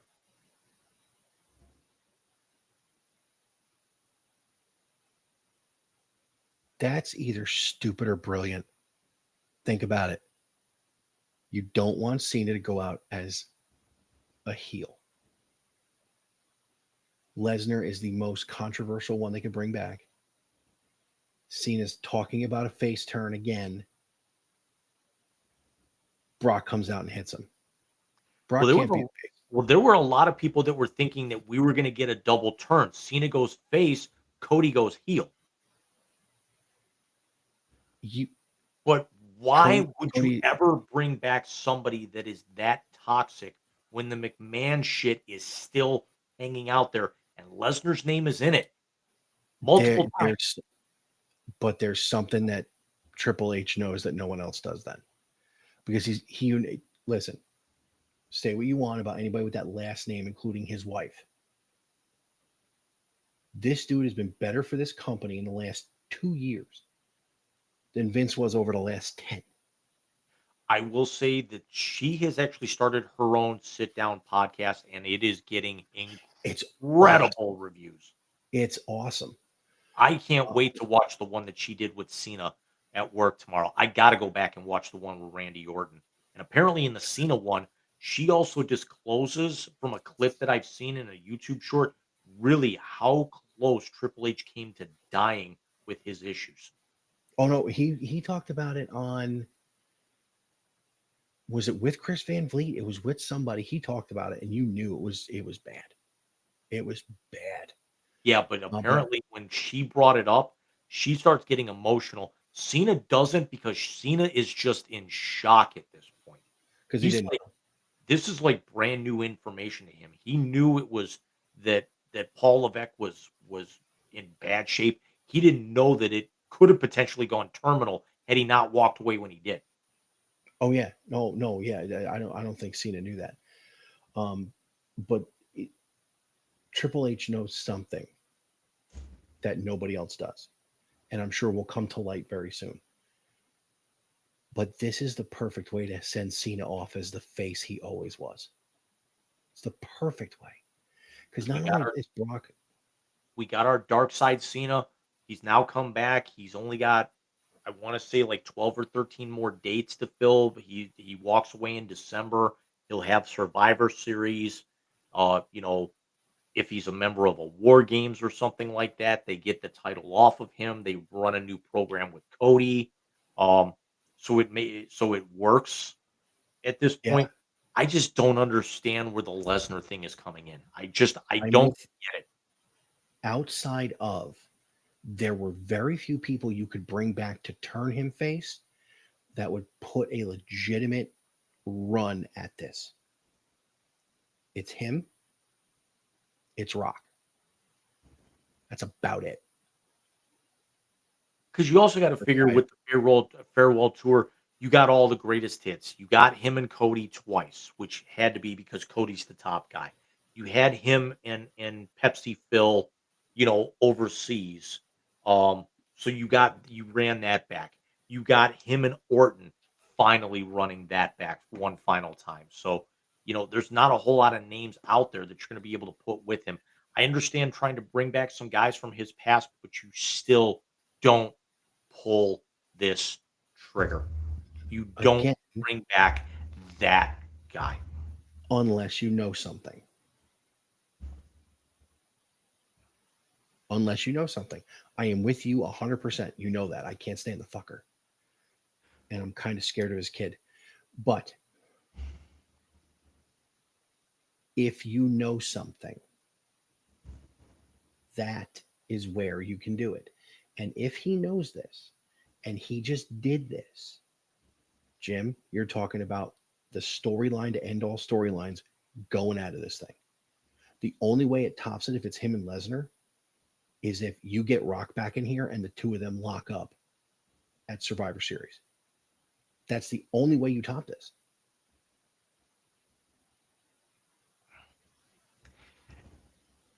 I can't think that Lesnar's being brought back for the long term. I mean, once this program with Cena is, whether it's next month, whether they run it down through until December, you got to figure they've got to get him completely out at this point. This is a Cena thing and nothing else. That's all that is. But that's a lot of old people in WWE now, man. And if I may change to the second big Rican number of the night. A few days ago, it came to my attention that we should give a shout out, a happy 53rd birthday to former Florida State quarterback and Heisman Trophy winner Chris Weinke. Is 53 years old. See, I told you no Mets. I promised you no Mets. Yeah, I'll save that one. Okay. But what do you say you and I get to the only athlete older than Chris Weinke that we would actually go watch live? That would be Mr. Gilmore. Jackass. So for those of you living under a rock, um, or that don't watch movies on Netflix, Happy Gilmore 2 came out on July 25th. I am a person of limited attention span after my job every night. Let's hold that thought for 1 second. We're going to try something. And I think I'm going to create a special intro in the aftermath of this. For those of you of watching us on Twitch, this is going to be kind of exclusive to YouTube. So as an introduction, my name is Jim Crenity. My partner is Mike Martinez. We are the Wise Guys. And we're going to do something that we have never done before in the history of our show, and we thought it was going to be a very cool idea. So, Michael, please continue. So, just backtracking, July 25th was the moment all Adam Sandler fans have waited for a very long time, as Happy Gilmore 2 premiered on Netflix. And it's only going to be on Netflix. This is something he did for them, like many of his films been in recent years. There it is. You knew the buildup was coming when, as Happy Gilmore, he announced a draft pick at the NHL draft. But with bated breath, Jim and I watched this movie, and we were expecting cameos at the Yin Yang. We got them. We were expecting Happy to be happy. We got it. We were expecting hilarity. We got it. I mean, this didn't disappoint, James. Which was what we were all thinking at one point. Is we certainly weren't expecting it to be Top Gun 2 level of that long of a gap to where you make the sequel. But it really, if you were going in there thinking that's what you were going to get, you were going to be sadly mistaken and disappointed. If you were going in there thinking it was going to be the same kind of downtrodden, loser comeback story that the first one was, it did not disappoint. It made it worth the Friday or Saturday that you ended up watching it. That it did.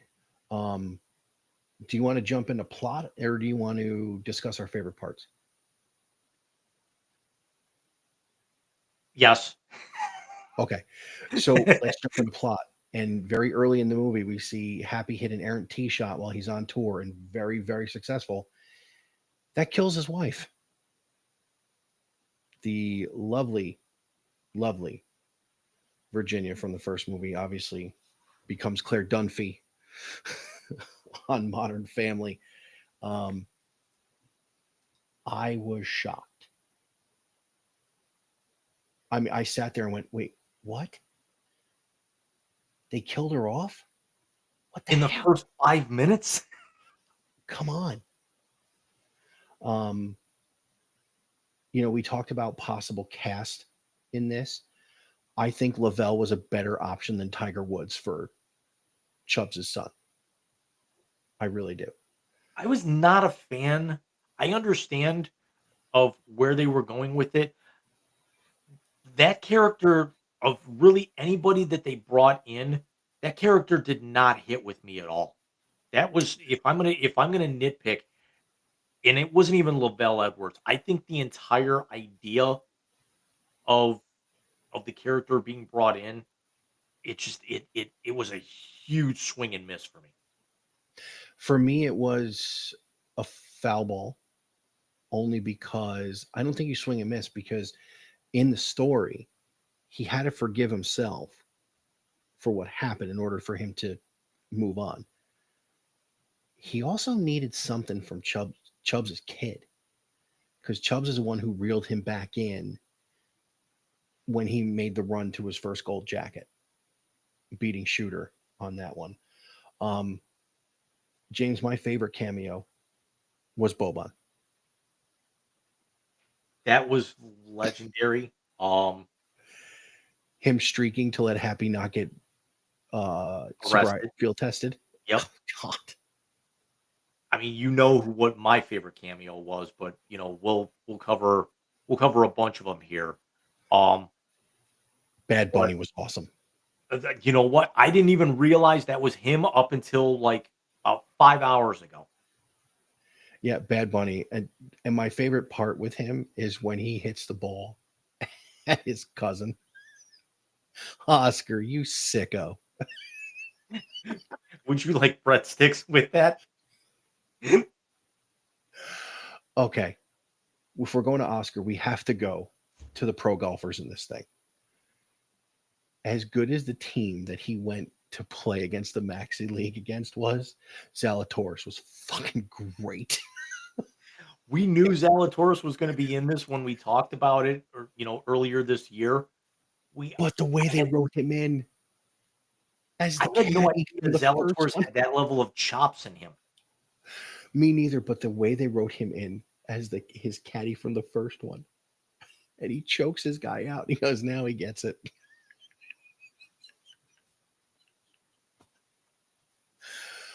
Travis Kelce was great. It takes a real man to get honey painted on you by Bad Bunny and have a bear eat you. But the exchange between him and Xander, and before that, him and Jack Nicklaus. Oh, him and Xander Schauffele, for as little as he was in there, had one of the bigger impacts. I will still go around every time I fall over anymore and there's a pile of something. I'm just going to be looking around going, there's a fork in my ass. By the way, my favorite interaction of any of my friends that saw this movie, or anybody I know that saw this movie, and I, was Jim saying to me, I did not have Travis Kelce and Xander Schauffele having a "That's What She Said" contest on my 2025 bingo card. Travis was great, but the interaction with the older golfers and Sandler and Kelsey. I'll have Jack Nicklaus. I'll have a half lemonade, half tea. Oh, and Arnold Palmer. No, Jack Nicklaus, but I get that all the time. Or when he says to Trevino, or Trevino says, how much is it going to cost to send you? Or he says, you're like a son to me, Happy. How much is it going to cost us to send your daughter to dance school? 300 grand. Good luck tomorrow. Hit him straight. But the guy who stole the show, there was two of them. There was John Daly, who was phenomenal. We'll talk about John Daly here in a moment because there's a lot that's going to unwrap there. And Scotty Scheffler. There's a reason why he's the number one golfer in the world. Do you think he stayed for chicken nugget night at the jail?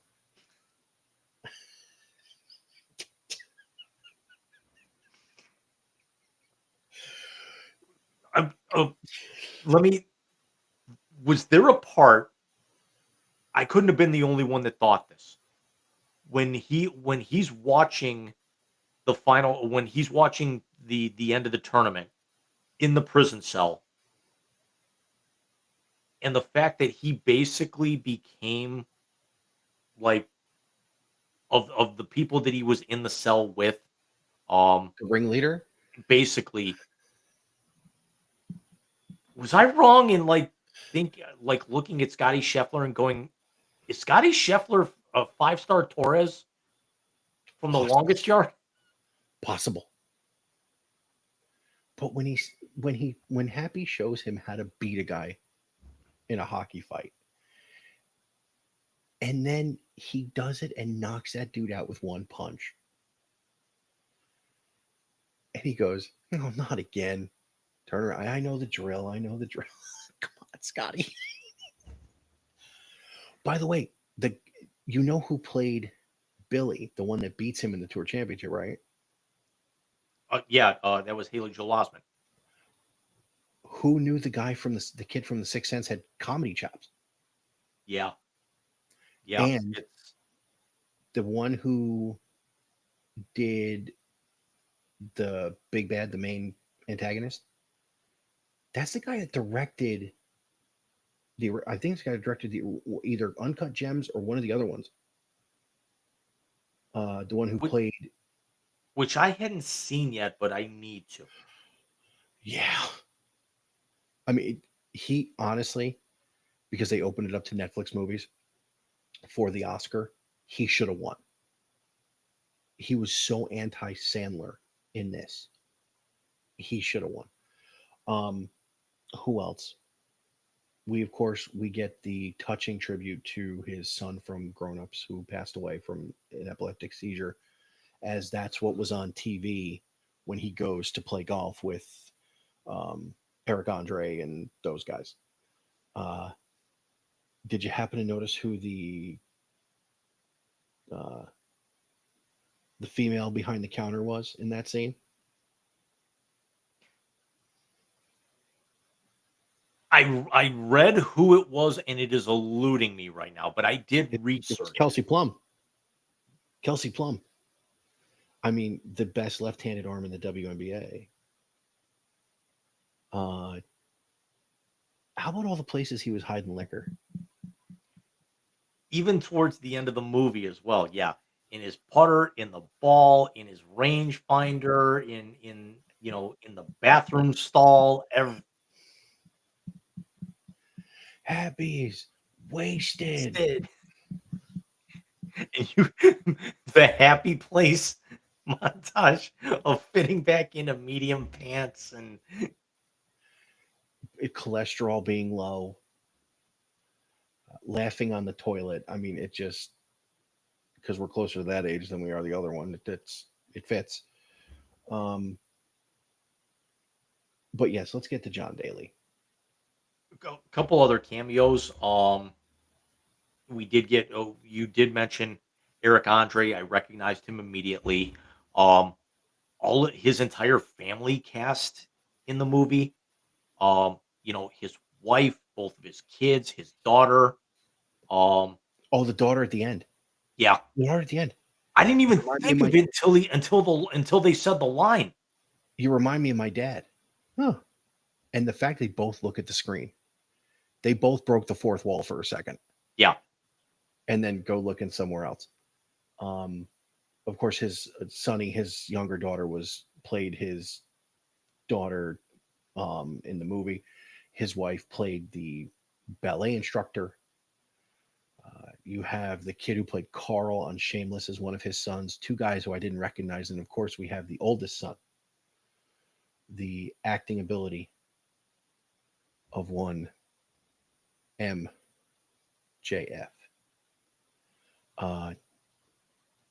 Amazing.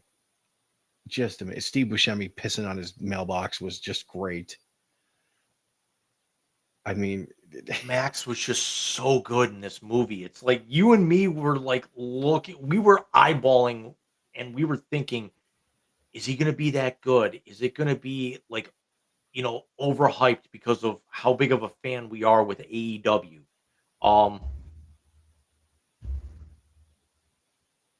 This is not going to be the last time we're going to see Maxwell Jacob Friedman on the silver screen.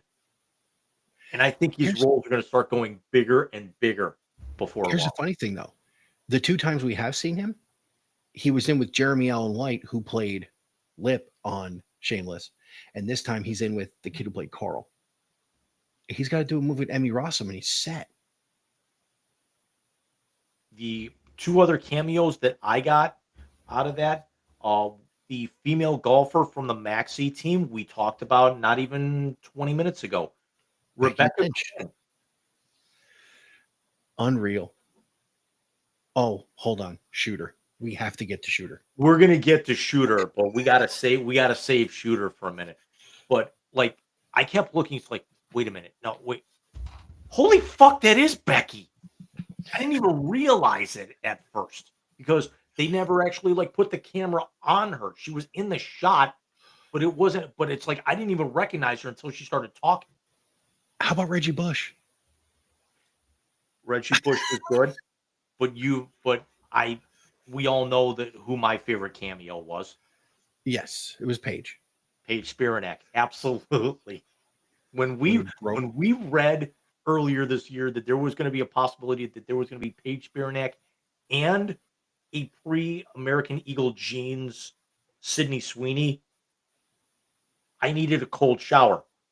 Mm-hmm. After I watched that, it's like I need to see more Paige in movies even if it's cameo shit like this, because for the few minutes that she was in there, yeah, she had your eye, but it was entertaining as hell because you weren't just staring at her.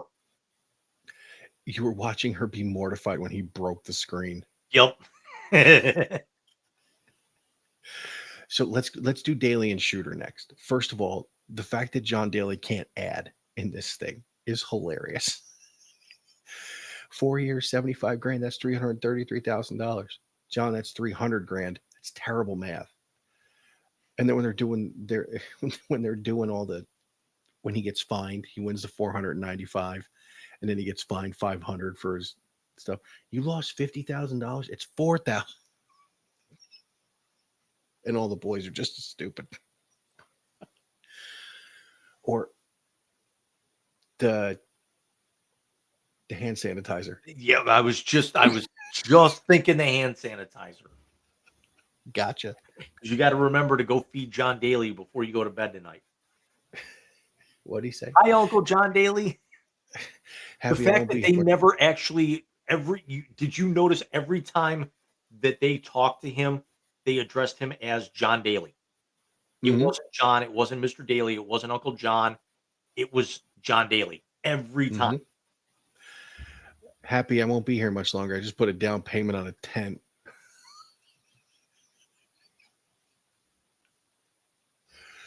But of course, if you're a Happy Gilmore fan, you wanted to see what happened to Shooter McGavin post running away from Jaws from Bond. Oh, wait. If you hit Jackass, there's one more we got to talk about. There's one more we got to talk about. How hilarious was Eminem? Oh, you mean son of Jackass. That was amazing. You told me about that in the couple of days leading up to it, and I didn't believe you. Apparently he called him and he said, "Hey, how'd you like to do this?" And M's like, "I'm there." He was there for one day. And to have him as that part there was perfect. The fact that he's fighting alligators in the pond and he yells, "Detroit what?" Or that he was bitten in the dick. Or that he's come on, you fake dinosaurs. I was done. Now, when I watched it, it was not on my big TV. It was actually on my phone. I had my earbuds in. I was up in my bedroom. I had to stop the movie because I was laughing so hard I didn't want to wake the kid. And then I turned it back on. And when MJF picks his ass up and they throw him in the friggin' pond, oh my God. The all of the sons grabbing, getting the doll and just being nice and calm, and then Max just loses it, and then they all start beating the shit out of this thing. Was Ben Stiller too over the top for you?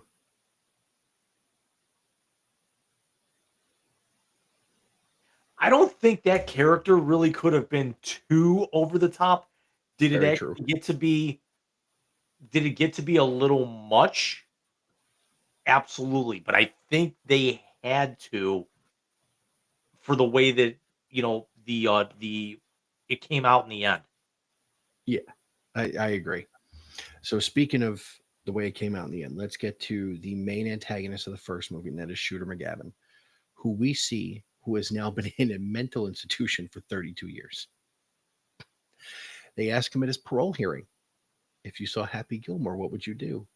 I would put a dozen golf balls in a pillowcase and beat the shit out of him.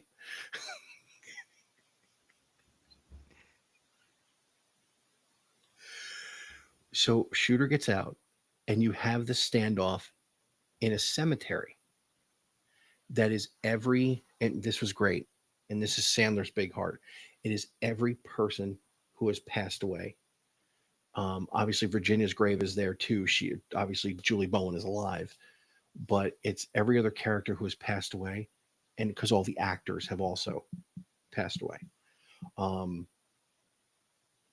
That him and Happy fight on top of Grandma's grave, on top of Chubb's, You see, Bob you Barker. saw the guy, Bob Barker. You saw the Jackass guy. But when they're walking away, and you hear, "Mister, get me out of here," done. And the Absolutely. grave just says Mista Mista lady. Exactly. To see them work together was pretty cool. I gotta say, the start of that scene where Shooter is standing in front of Virginia's grave and like he's kind of having that come to Jesus type moment of like, I shouldn't have had you get me a Coke, and then you hear Happy say it was a Diet Coke, and then you knew that they were going to end up having it out. Um, you kind of had the feeling that it wasn't going to be a revenge tour for Shooter. No, you didn't. I think you got that feeling when he reacted to her being dead. And he looked genuinely shook by that. But Christopher McDonald, I guess, only agreed to be Shooter in the first place years ago because he never played a villain. Because Sandler basically let him have the arc he wanted, and then when he brought in the second one, he said, "Here's your redemption arc. Let's get this done." When he cocked the gun on the snow hole, and Sandler goes, Sandler cocks the gun. Can we also talk about him as the training mentor to Rory, Bryson, Brooks, Scotty and Scotty? Scheffler. No.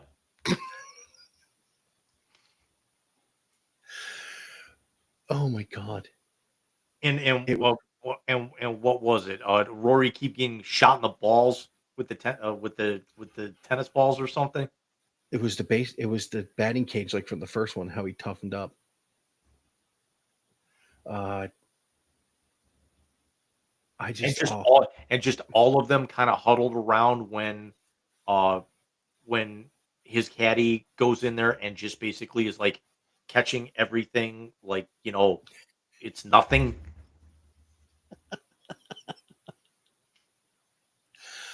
I mean, I could watch that movie again. Yeah, I really could. I think I'm gonna have to. Yeah, because it was I like think one I'm of gonna those. have to. I like started it and then it's like I waited 3 hours and then I finished it. It's one of those you have to go all the way through. Yeah, I did the same thing. And again, Sandler with the heart of gold. Anybody who watched Tommy Boy, the end of the movie is a tribute to his late friend Chris Farley at the end of Tommy Boy. Jim, I give this a full dozen balls. The other thing that did not happen in the movie, did you see what happened? What came out as like a behind the scenes clip a couple of days after the movie released, No, where he presents completely to Christopher McDonald's surprise his own gold jacket. I did see that. That was pretty cool. That was pretty cool. Obviously, because Christopher, everybody knew about it, but Christopher McDonald. That's awesome. And then apparently, and I guess also there was an interview that they did with Julie Bowen where when she read the script and they asked her to kind of reprise the Happy Place thing with the really cheap lingerie and the pictures of beer and everything, she's like, "Yeah, it's tacky. I'm gonna have to do this, aren't I?"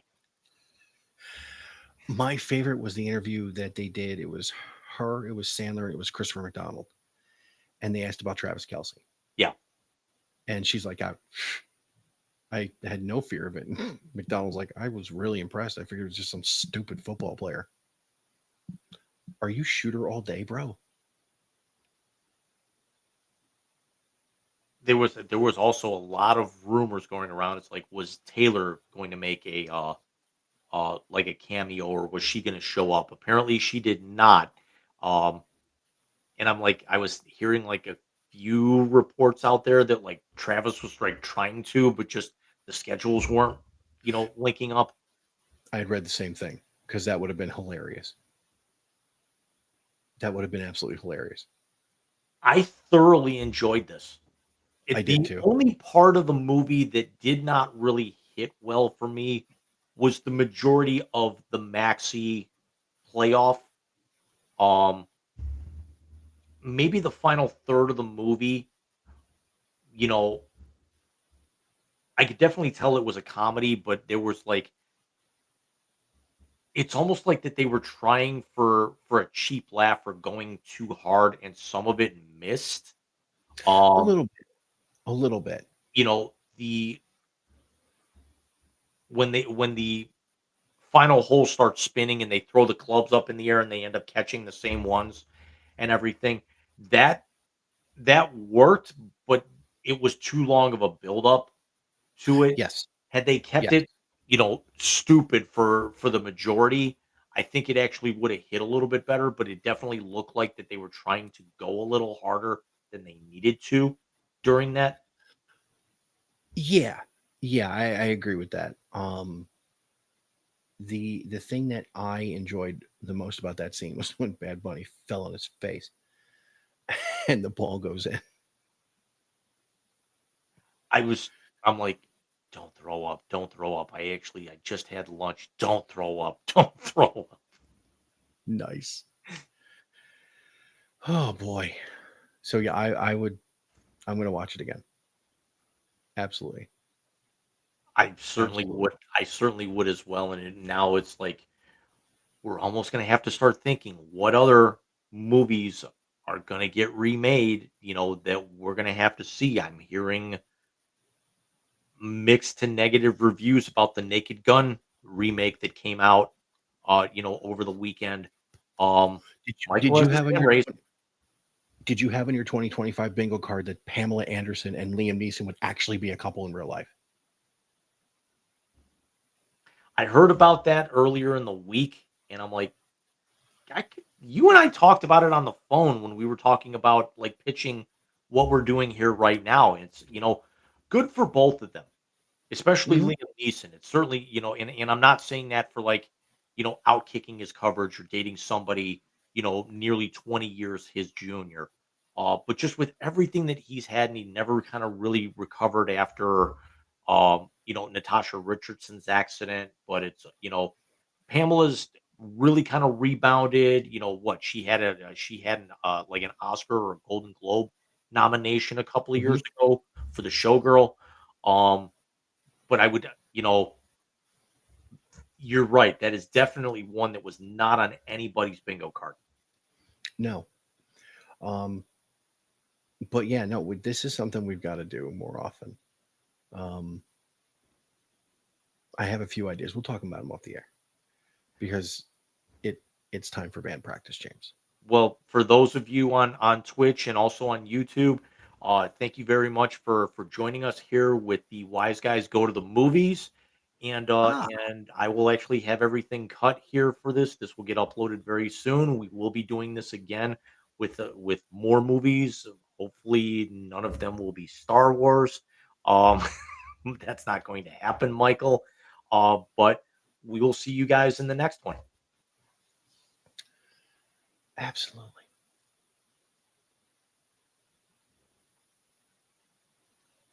And That was now I fun. actually have my focal point for editing purposes. Nice. I I Nice. But I take those cues by a lot of the um video game streamers that I'll watch mm, like video on demand. So if this ever gets back to some of the Warframe streamers I watch, like Monica Cine Roll, Ghoul X Ghoul, Macdix, um, so yeah, that's my tip of a cap to you guys. So thank you very much for this. nice. Nice. What do you say we wrap it up? It's time for band practice, James. Would you shut up and just push the button already? No! God! No! God, please, no! No! No! No! It's the YZ Translator on the Wise Guys Sports Show. I'm forever unclean. Yes, ladies and gentlemen, it is the Wisey Translator. It is the best segment of the night and the favorite segment of the night because it is the last segment of the night.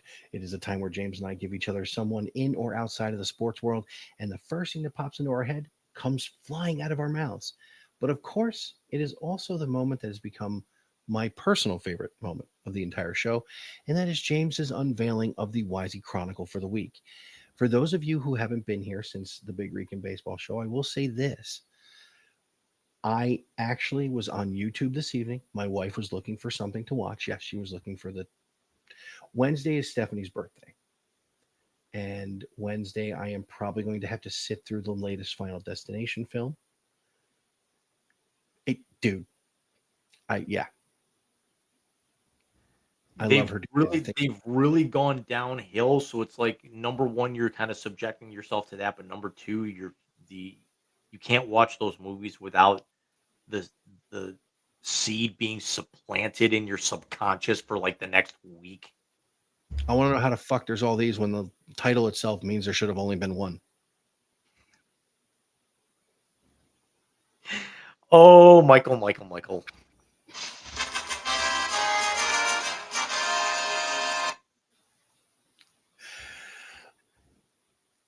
You're not the only one I've said that to.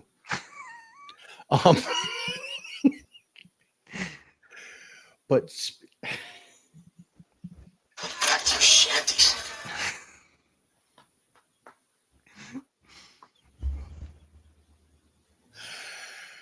But the Chronicle, you would cut the translator from the last show, and it pops up because it's one of my subscriptions right along the top.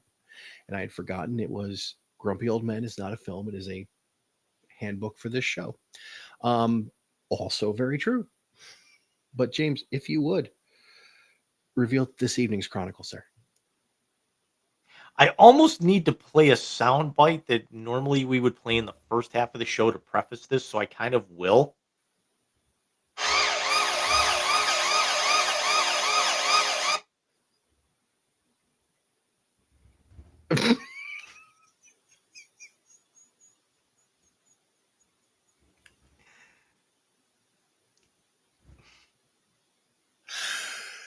Okay. So you know how all the AI stuff on TikTok, like, have you seen the clips of Bigfoot and Yeti? Have you? A couple of them. Okay. They have a new one where a cop walks up to a guy in a passenger seat of a car and he says, "Sir, you're in a handicap spot." There's two versions of it. In one of them, the guy looks at the cop and goes, "Roll Tide." And the cop goes, "Okay, have a nice day." And the other one, the guy says, "How about them Cowboys?" And you know what you reply to that? You're gonna die, clown!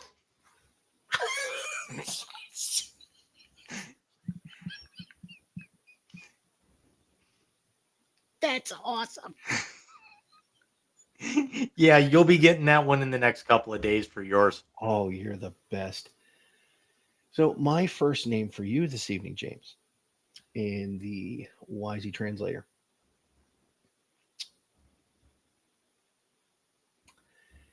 is New York Yankees general manager Brian Cashman.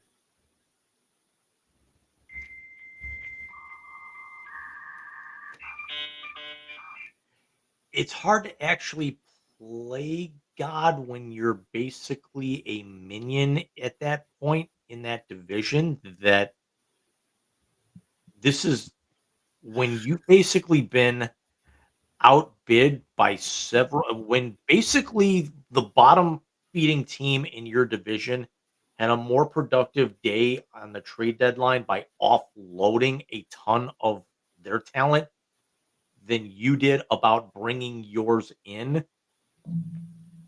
It was not a good week. No, it wasn't. They didn't do enough, in my opinion. They need a starter, and they didn't get him. But you always have a nice take about Brian Cashman. Oh, by the way, I will only now see him painted yellow with one or two eyes. What you got for me, bud? Michael, your first name in the Wisey translator, we brought him up a couple of minutes ago. I've got to get your take on him outside of our last segment. The one, the only. Hi, Uncle John Daly.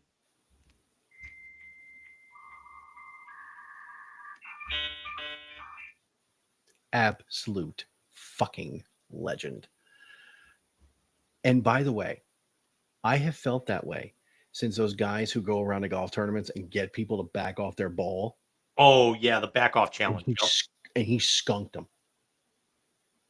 when he asked why the Taco Bell receipts were longer than the alimony.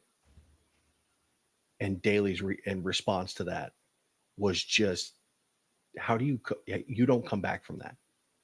I won't say what the response was here, but good Lord. And first of all, Daly is the kind of guy you want to play 18 with. Which is why I'm a little surprised that we didn't actually see him actually tee it up at all in the movie for all the guys that we actually had. And the one thing that we also forgot is that goddamn statue is just going to give us nightmares. But he hit the teeth off of it.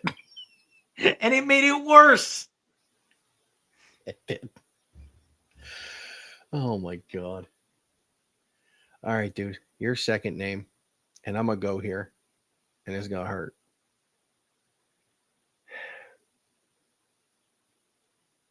Yeah, we're going here. James, your second name in tonight's Wisey Translator is TJ Watt.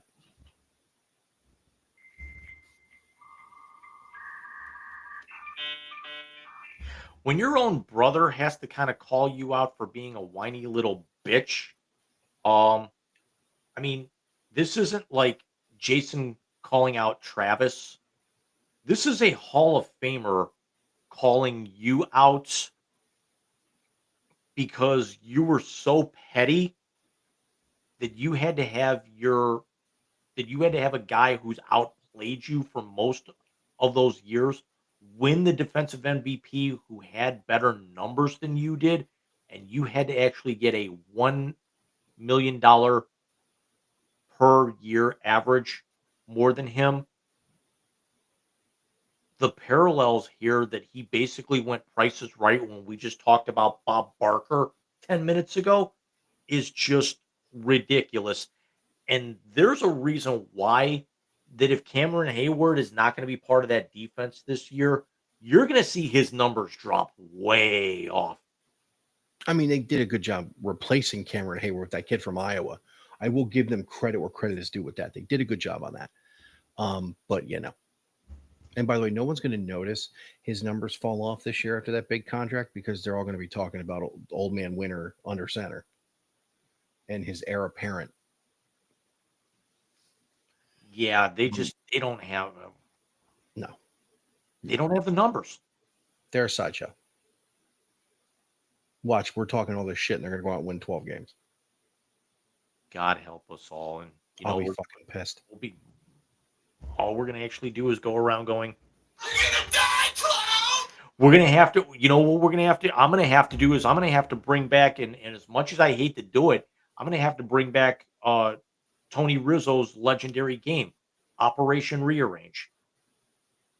Yeah. You see a Steelers jersey, you throw it behind, you throw it at the back of the rack on something in the other side of the store. I would do that here too if I ever saw one. What do you got for me to close the night, bud? Mike, your final name in tonight's Wisey Translator. He's got himself a little bit of a gig. He was also one of the players that we've named in the first segment of the show tonight for kind of the wrong reasons. New Weber State basketball general manager and on the shelf for the 2025-26 season, Damian Lillard.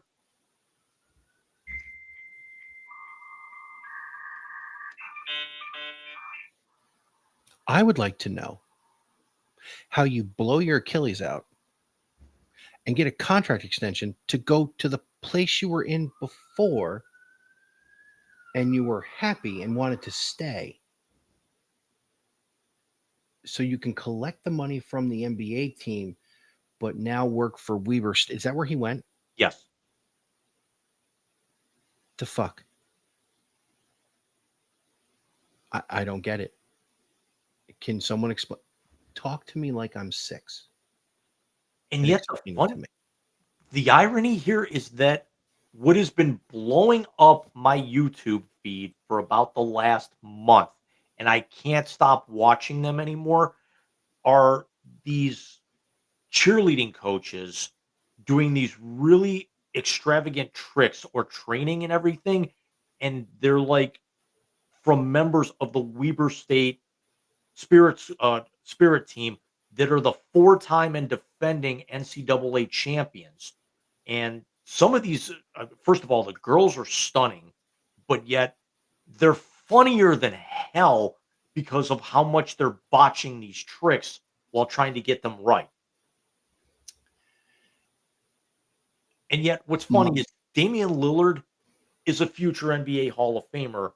He goes and takes this position, and yet it's not really going to amount to too much just because Weber State's got a pretty good 1AA football program, but their biggest draw within their athletic department right now is their cheerleaders. Yeah. It won't be anymore because they'll all be like, everybody will be like, oh, is Dame going to be at the game? They'll want to see if Dame's there. So, but we were trying to make this stuff shorter. Yeah, but first episode back in 3 weeks, the movie review, it's going to give me plenty of material to cut. We kind of let it go. We still got out by just after 11. We did. And there is no more waiting around now, ladies and gentlemen, because it is all gas, no brakes, as we are into the busiest part of the sports year where all training camps are open, both college and NFL. You have the baseball pennant races are heating up by the minute, as tomorrow starts a very personal series for James and I, as the Gardos will be in New York at Citi Field to take on my Mets. You have the golf season winding down. You have the U.S. Open is on deck for tennis. You have, basketball is opening soon. By the end of this month, on the 31st of August, when we come to you for the final episode of this month, we'll already have the entire first weekend of college football in the can. This is going to be the month to end all months for us because it's going to be crazy every week because there's something new going to come every week. Plus, you're going to see, I'm sure, the sports note is going to be popping as it always is. We're going to have the JC Blue Notes against Big Rican blog off with the MLB salary cap or floor issue. So we got a lot coming up, dude. And I did actually mention that there was an update, and I'd like to take this opportunity very quickly here with that now, is that I'm going to be taking an indefinite hiatus on the JC24 Sports Note YouTube channel. The blogs will stay, but the YouTube channel is going to take a little bit of a hiatus. I will probably pick it up a little bit more during football season once that officially kicks off. But anyone who kind of follows me on both channels have seen that I've not really, up until putting out two sports notes about baseball in the last 10 days, I hadn't been putting out a whole lot of videos, between 30 minutes to research the blog, 30 to 45 minutes to write the blog, 10 minutes and everything to put up graphics and then put it out across all the social medias. Then you add on 10 to 15 minutes to record the video, assuming it doesn't freeze. It takes 30 minutes to edit, and then it takes over an hour to upload it, with the fact that my Chromebook camera keep freezing. I was having to do it on my phone. It turned into a 3 to 4 hour production just to be able to put up a blog and accompanying video. So I'm just kind of stepping back to be able to put content out on the blog, and then I will start picking up the video where it warrants, if it's something where I may retire the channel altogether or maybe kind of take it in a different direction, so be it. But for the time being, at least through the end of August, there will probably not be any sports notes on the YouTube channel. Solid plan, dude. Solid plan. Especially your writing, dude. Your writing's always been great. Thank you. It's one of my favorite reads. And I promise I won't do much more Mets shit. So maybe you'll read It's it. your blog. You do what you want. You can write as much Met shit as you want. all I know is after you guys lose 4 games this year, I am going to be trying to find a backdoor channel to shit on you guys on my blog. I understand. I do. The last one was tough to get. The whole David Wright thing was tough to get through. I mean, that was rough for me because that's my guy. But anyways, we will see you guys next Sunday night, 8:30, same Wise Guy time, same Wise Guy channel. And we will bring you this week's top 3 stories and, of course, our blast. And as always, the translator. And I will certainly not wait until Sunday at 4 o'clock to be able to have, the movie review and the translator up. I will hopefully have those done here by midweek. I will be on vacation from work as of Friday night, so I will have all kinds of time over the weekend to be able to get all of that done. And then you might actually even see that shit go up right after we get off the air next Sunday night with you guys. Sounds like it's going to be an interesting week, James. I will normal time Thursday. Absolutely, but we will certainly talk at some point tomorrow because what's going on with my work, I've got about 6 weeks before that happens, so I've got some time. So it's still status quo for a little bit, and hopefully kind of get my head screwed on straight. But I talked to you about that on Friday night. As far as your head being screwed on straight, Jim, I've known you over 30 years. I don't think it's ever been screwed on straight. You're gonna die, clown! Good night, everybody. Good night, everybody.